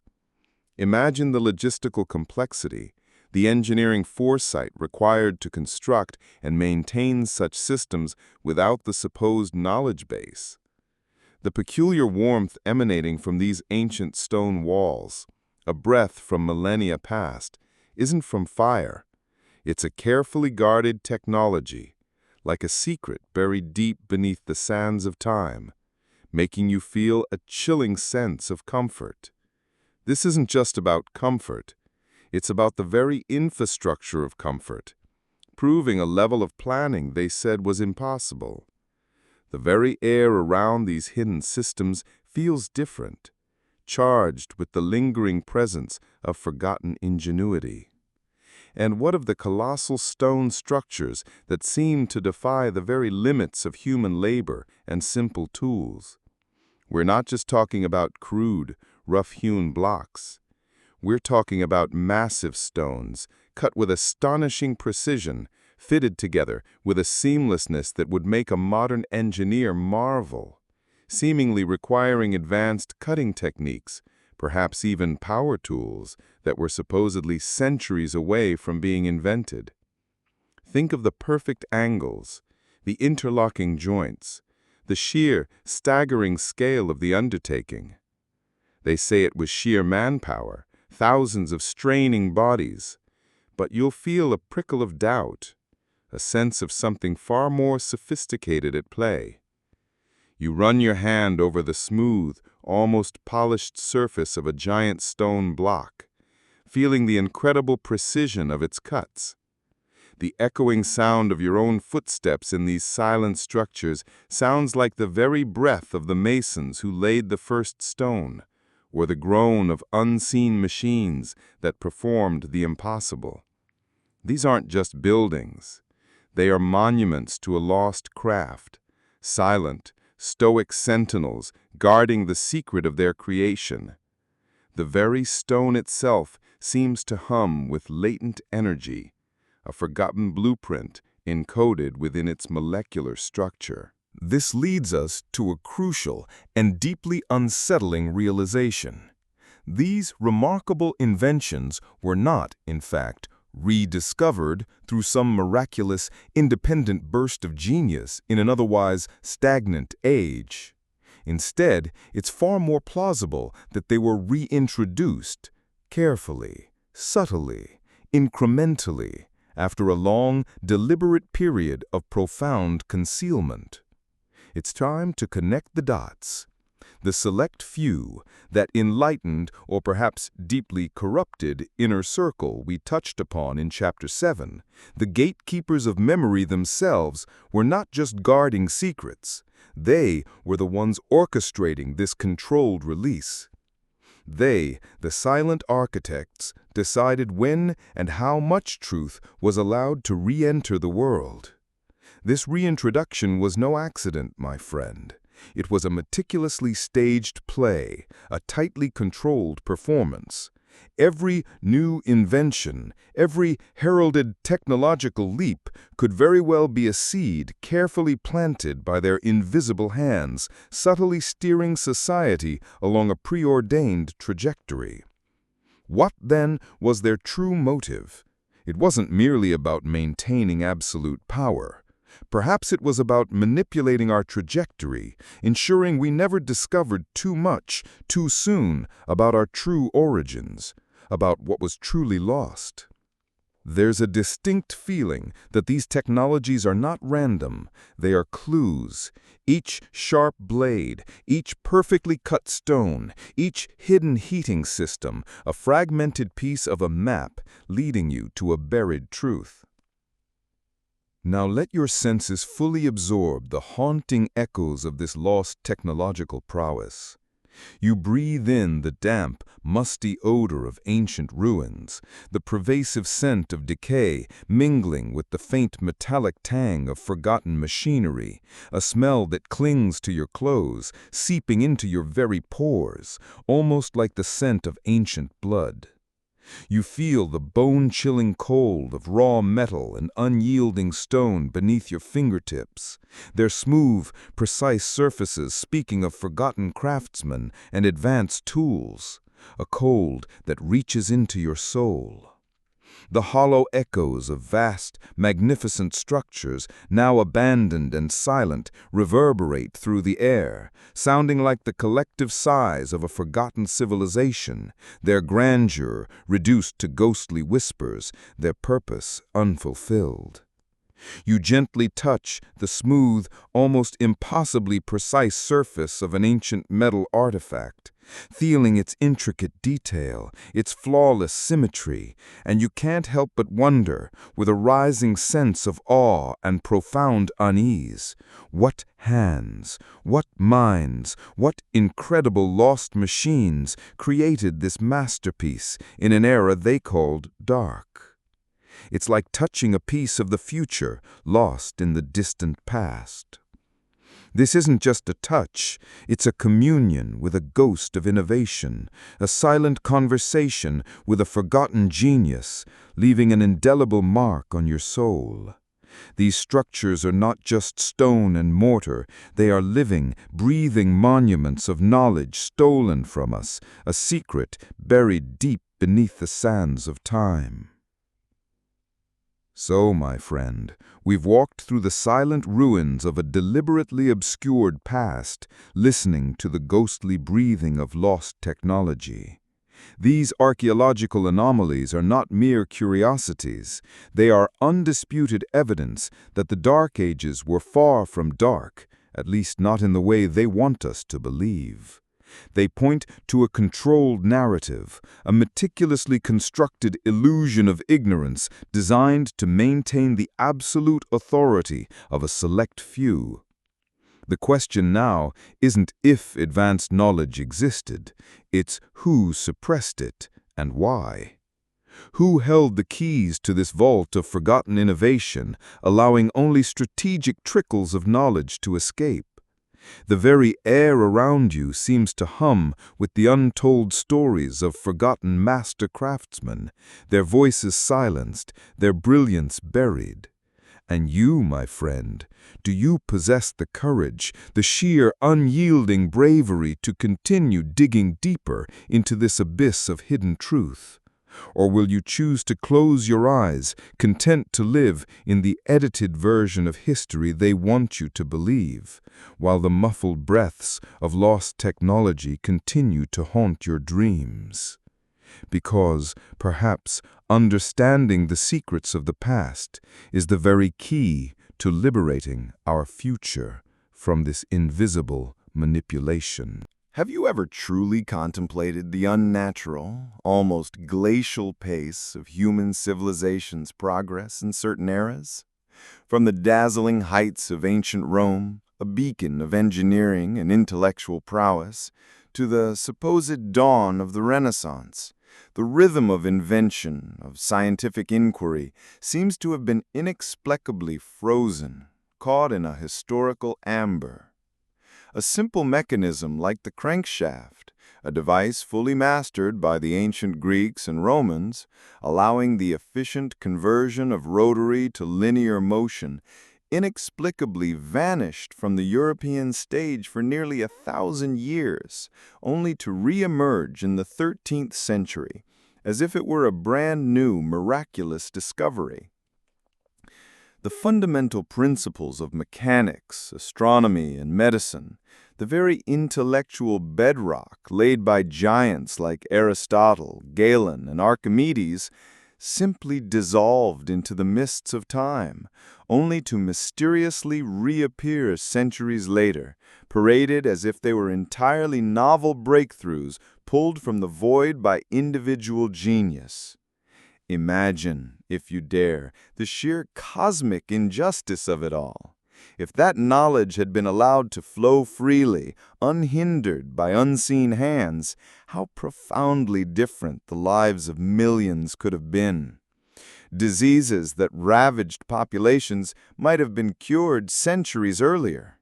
Technological innovations that changed the face of the world might have unfolded 1,000 years before their time. This wasn't merely the suppression of truth, it was the deliberate throttling of an entire civilization's development, transforming every breath you took into a controlled product, every thought shaped by their invisible hand, leaving you feeling like a puppet on strings you can't quite see. Consider another chilling example: Roman concrete. Do you know that the secret to its unparalleled durability, its ability to withstand millennia, was simply lost for centuries? Imagine complex subterranean drainage systems, the magnificent aqueducts of Rome, vanishing from Europe's memory for centuries, giving way to disease-ridden, garbage-strewn streets. It took hundreds of years for humanity to reinvent the basics that their ancestors had mastered. Or think of the field of medicine and agriculture. Ancient remedies and sanitation practices that once saved millions were suddenly dismissed as superstition, buried in darkness, allowing plagues to sweep through populations like a grim sentence from a forgotten past. This wasn't just a lapse in memory. It was a surgical removal of vital knowledge, ensuring that humanity remained vulnerable, dependent. Did they, the shadowy architects, destroy the secret forges, confiscate the blueprints for advanced machinery to ensure you could only produce what they allowed you to produce, only live with the tools they permitted you to possess? The deliberate control of knowledge, my friends, was not merely an academic exercise. It was the ultimate tool for the control of humanity itself. By becoming the sole arbiter of what was considered truth, what was permissible to study, and what was deemed anathema, the Church, that monolithic institution we dissected in Chapter 5, The Authority of Silence, didn't just slow scientific progress to a crawl. They profoundly shaped the very fabric of European society, meticulously crafting its moral landscape, its ethical codes, and most insidiously, the collective thought processes of its populace. Imagine a vast, invisible net cast over an entire continent, capturing every stray idea, every flicker of curiosity, and either endorsing it as divine inspiration or crushing it as dangerous heresy. This wasn't just censorship. It was an architectural feat of mind control, constructing an intellectual prison cell for an entire civilization. The air itself feels thick with the residue of unthought thoughts, unspoken words, and unexpressed desires, a stifling blanket woven from centuries of intellectual suppression. Secretive church councils, papal edicts emanating from the moss-covered walls of the Vatican didn't just shape faith, they shaped your very thoughts, how you perceived the world around you. Was every prayer, every sermon, a brick in that mental prison? Can you feel it? The cold breath of surveillance, the shadow of suspicion, always lurking behind every bold idea you dare to spark in your mind. Who was listening to your whispers? They didn't just destroy books, they sowed fear, transforming intellect into a sin, curiosity into a path to damnation. This wasn't just censorship, this was a psychological war, an intricate art of manipulation, turning you into a puppet on invisible strings. What then became of those audacious souls who dared to know too much, to peer beyond the carefully constructed veil of sanctioned ignorance? Imagine yourself, a brilliant scholar living in the 12th century, your mind ablaze with curiosity, your hands trembling as you decipher an ancient text revealing mathematical formulas far beyond your era's understanding, or perhaps unlocking the very secrets of the cosmos itself. But instead of being lauded, instead of being celebrated as a visionary, you find yourself branded a heretic, your groundbreaking insights deemed a threat to the divine order. You're forced into a chilling silence, your discoveries buried, or worse, you simply vanish without a trace, swallowed by the cold, unforgiving maw of history, a chilling testament to the dangers of independent thought. Can you feel the icy grip of fear tightening around your heart, the heavy metallic clang of the lock on the prison of knowledge sealing you in? The whispered tales of scholars who disappeared suddenly, their libraries ransacked, their names erased from official records, are not mere campfire stories. They are the ghostly echoes of intellectual martyrdom, a stark warning to anyone who dared to challenge the narrative. Their books were burned to ash, their names obliterated from every record, even their families forgotten. Can you fathom the terror of having every trace of your existence wiped from history, as if you had never drawn breath?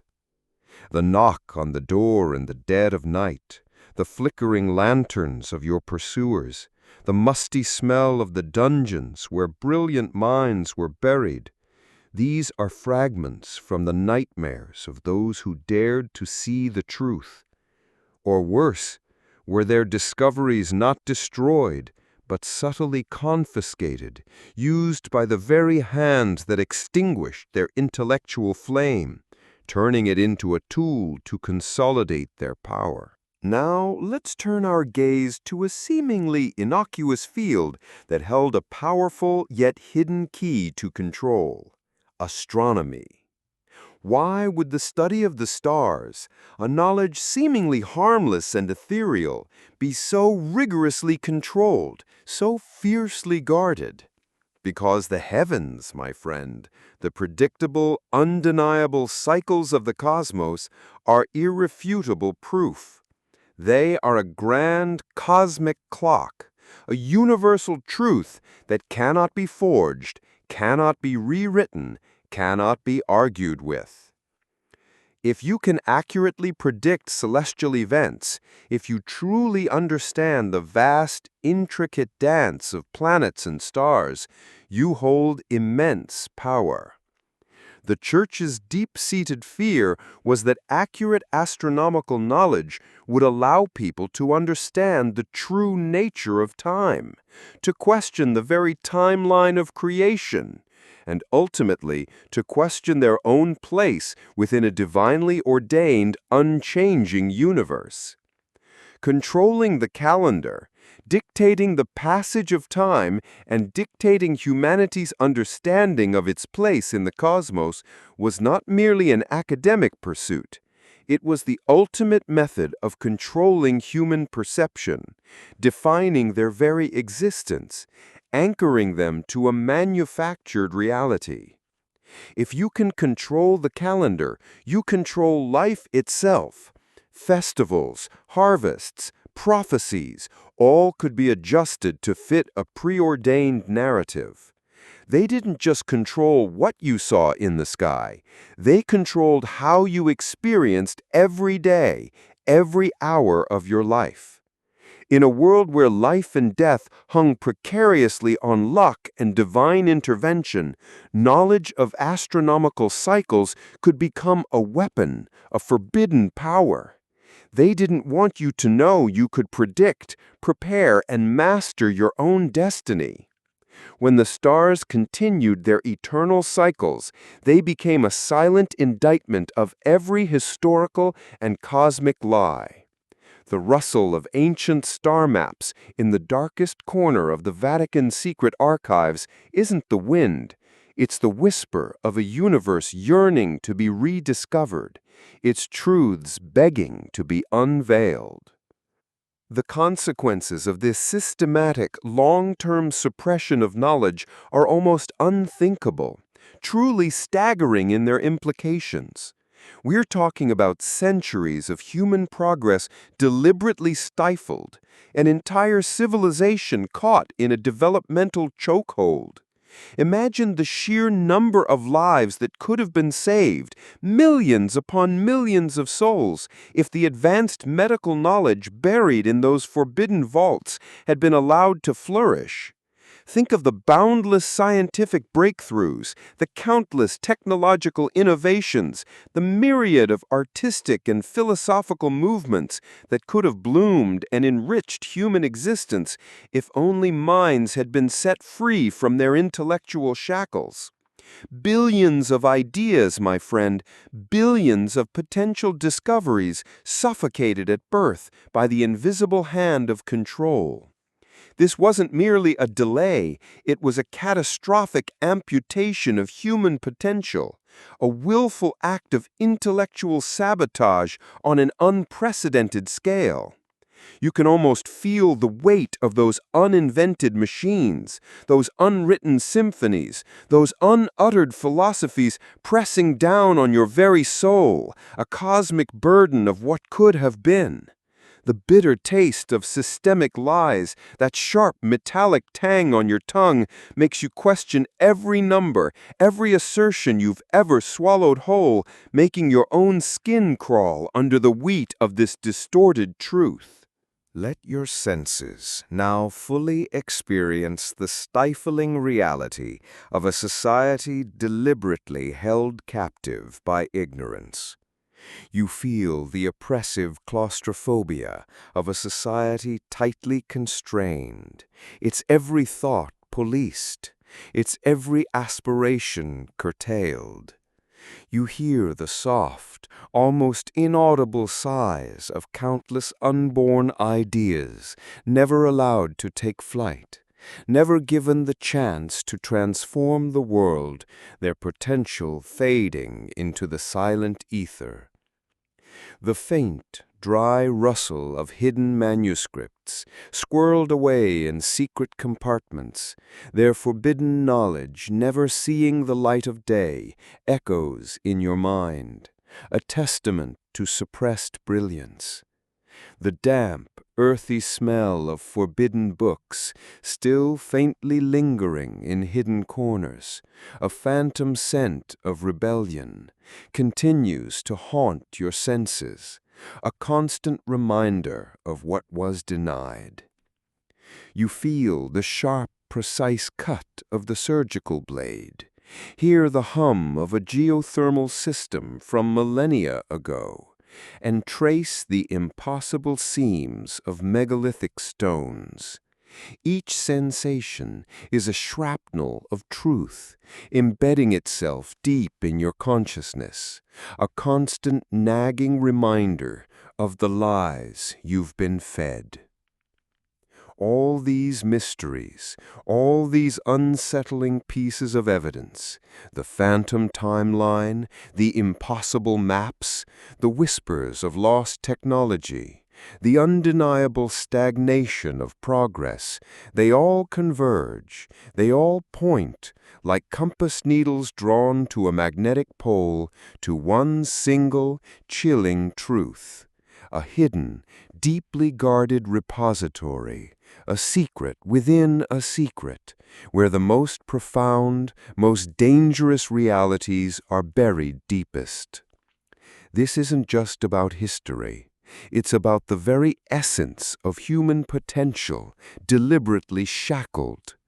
This leads us to our final journey, a journey not just into the past, but into the very heart of the conspiracy itself, to the place where the ultimate secret has been kept under lock and key, awaiting its inevitable, terrifying revelation.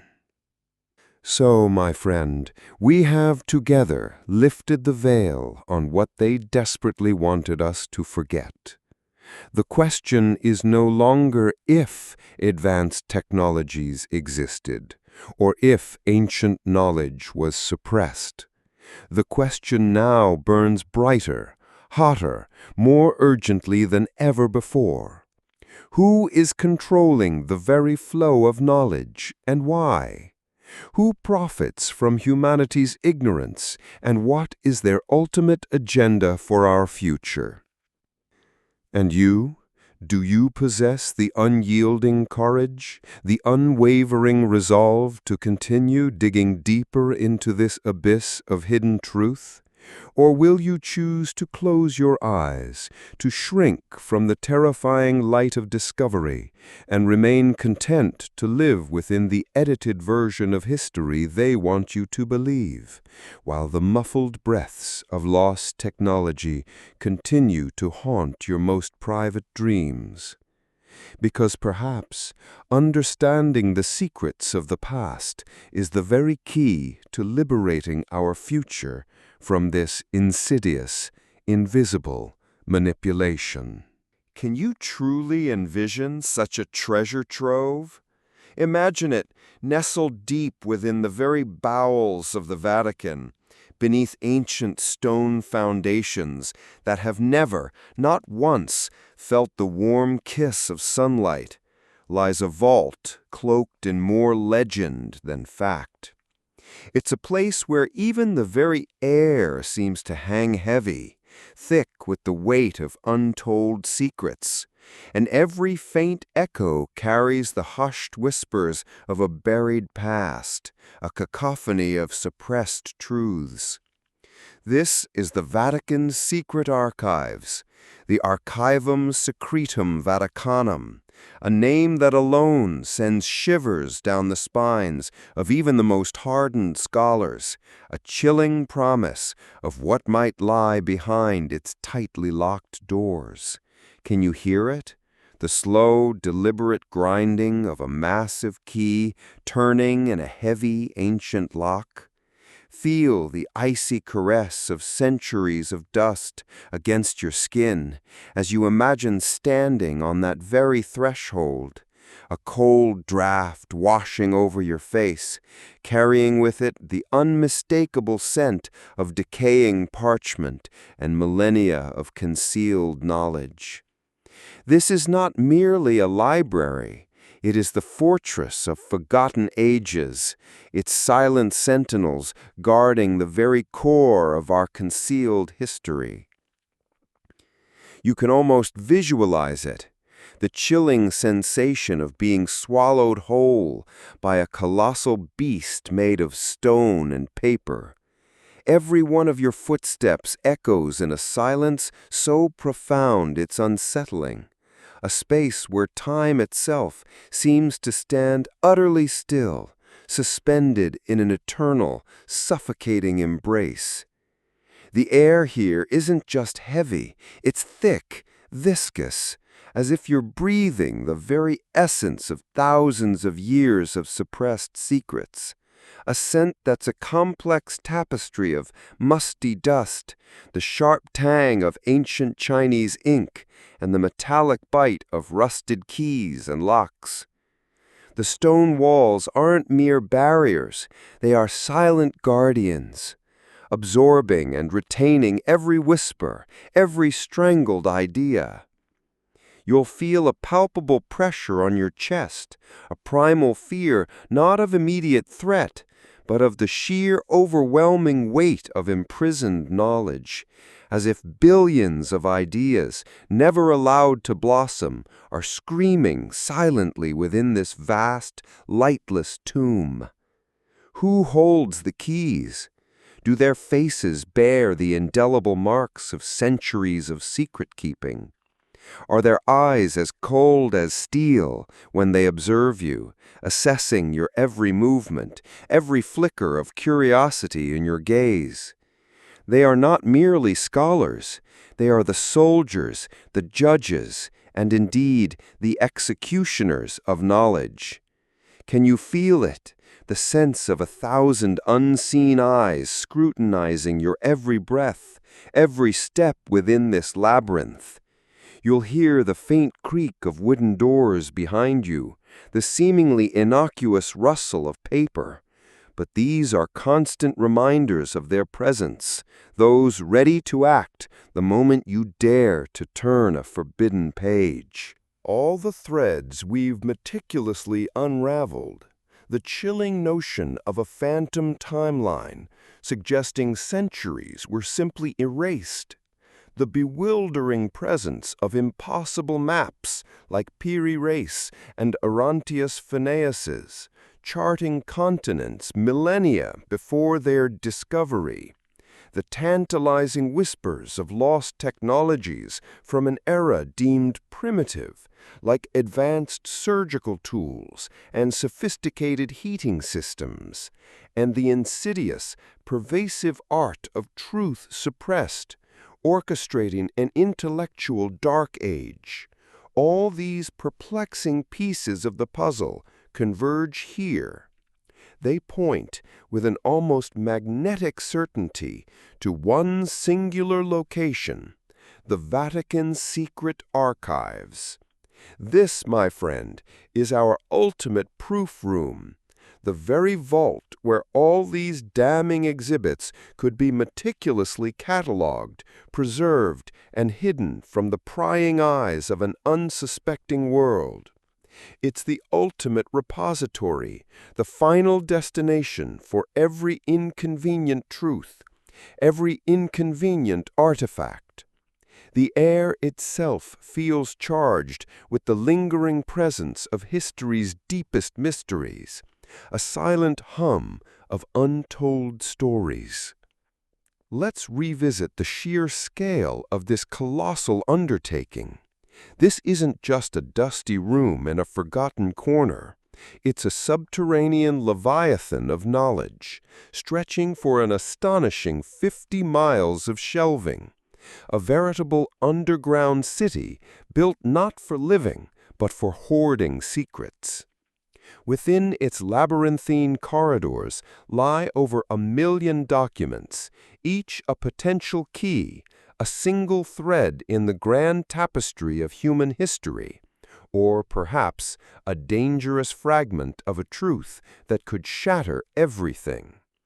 The stringent regulations governing access to this intellectual fortress are not merely bureaucratic hurdles, they are an impenetrable wall of exclusion designed to keep the uninitiated out, to ensure that the secrets remain precisely that, secret. Entry is reserved for a minuscule, carefully vetted elite, scholars deemed trustworthy enough to be granted a fleeting glimpse, always under constant, unblinking surveillance. It's like being granted access to a single blurry photograph and told to deduce the entire sweeping panorama of history, knowing that the full crystal-clear panorama lies just beyond your reach, meticulously locked away. This isn't just security, it's a total lockdown of truth, a deliberate act of intellectual deprivation on a global scale. From these silent corridors, where every truth is held captive, the unseen hand of power continues to manipulate the very flow of knowledge. Each locked document is a chain binding your mind. Each hidden secret is a brick in the prison of perception we inhabit. The guardians of memory don't just protect the past, they shape our present and future by controlling what we're allowed to know and what will forever remain in shadow.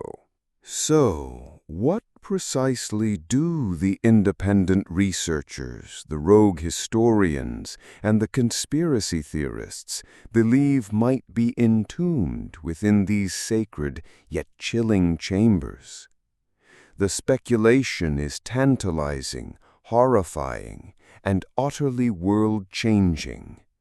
Perhaps you'll uncover ancient maps drawn on yellowed vellum, not just of undiscovered continents, but of ghost lands utterly erased from every record, maps of which the ones you've already seen are but fragments, like a complete version of the Piri Reis or Orontius Phineas maps. Imagine unearthing chronicles written in dead languages, recounting the tales of magnificent cities swallowed by desert sands or the ocean's depths, civilizations we only know through myth, yet here they are undeniable realities, with detailed descriptions of their societal structures, their technologies, and even the mysterious reasons for their demise. Can you almost feel the rough texture of a scroll detailing the intricate social hierarchy of a civilization lost to time, its very existence a challenge to our understanding of human development? You might even touch detailed engineering blueprints, meticulously hand-drawn on paper thin as silk, depicting complex machines, impossible energy systems, even advanced medical devices that defy your wildest imagination. Perhaps the original designs for those incredibly sharp surgical instruments, or the geothermal heating systems we glimpsed in Chapter 8. And perhaps, most chilling of all, you'll find the personal accounts of suppressed scholars, their secret journals, clandestinely written, detailing their journeys of discovery and their tragic fates, their voices still echoing from these forbidden pages, a chorus of defiance. Each discovery will feel like a punch to the gut, a dizzying reorientation of your entire worldview. Perhaps, my friend, these invaluable manuscripts were never truly lost.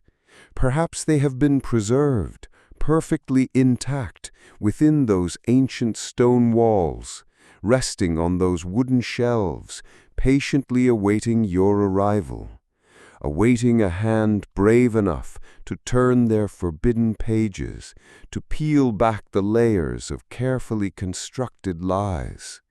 You can almost feel the weight of their untold stories pressing against the silence, begging for release.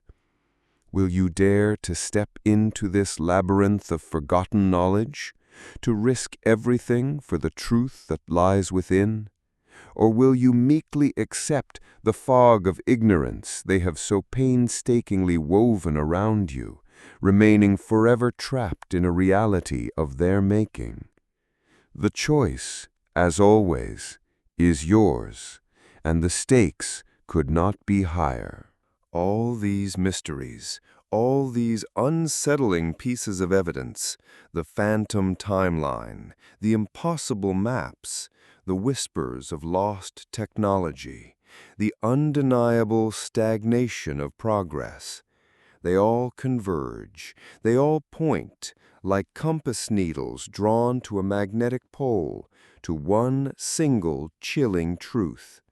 A hidden, deeply guarded repository, a secret within a secret, where the most profound, most dangerous realities are buried deepest. There, it is not merely history. It is the very essence of human potential, deliberately shackled.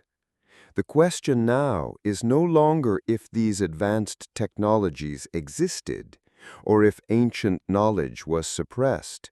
The question now burns brighter, hotter, more urgently than ever before.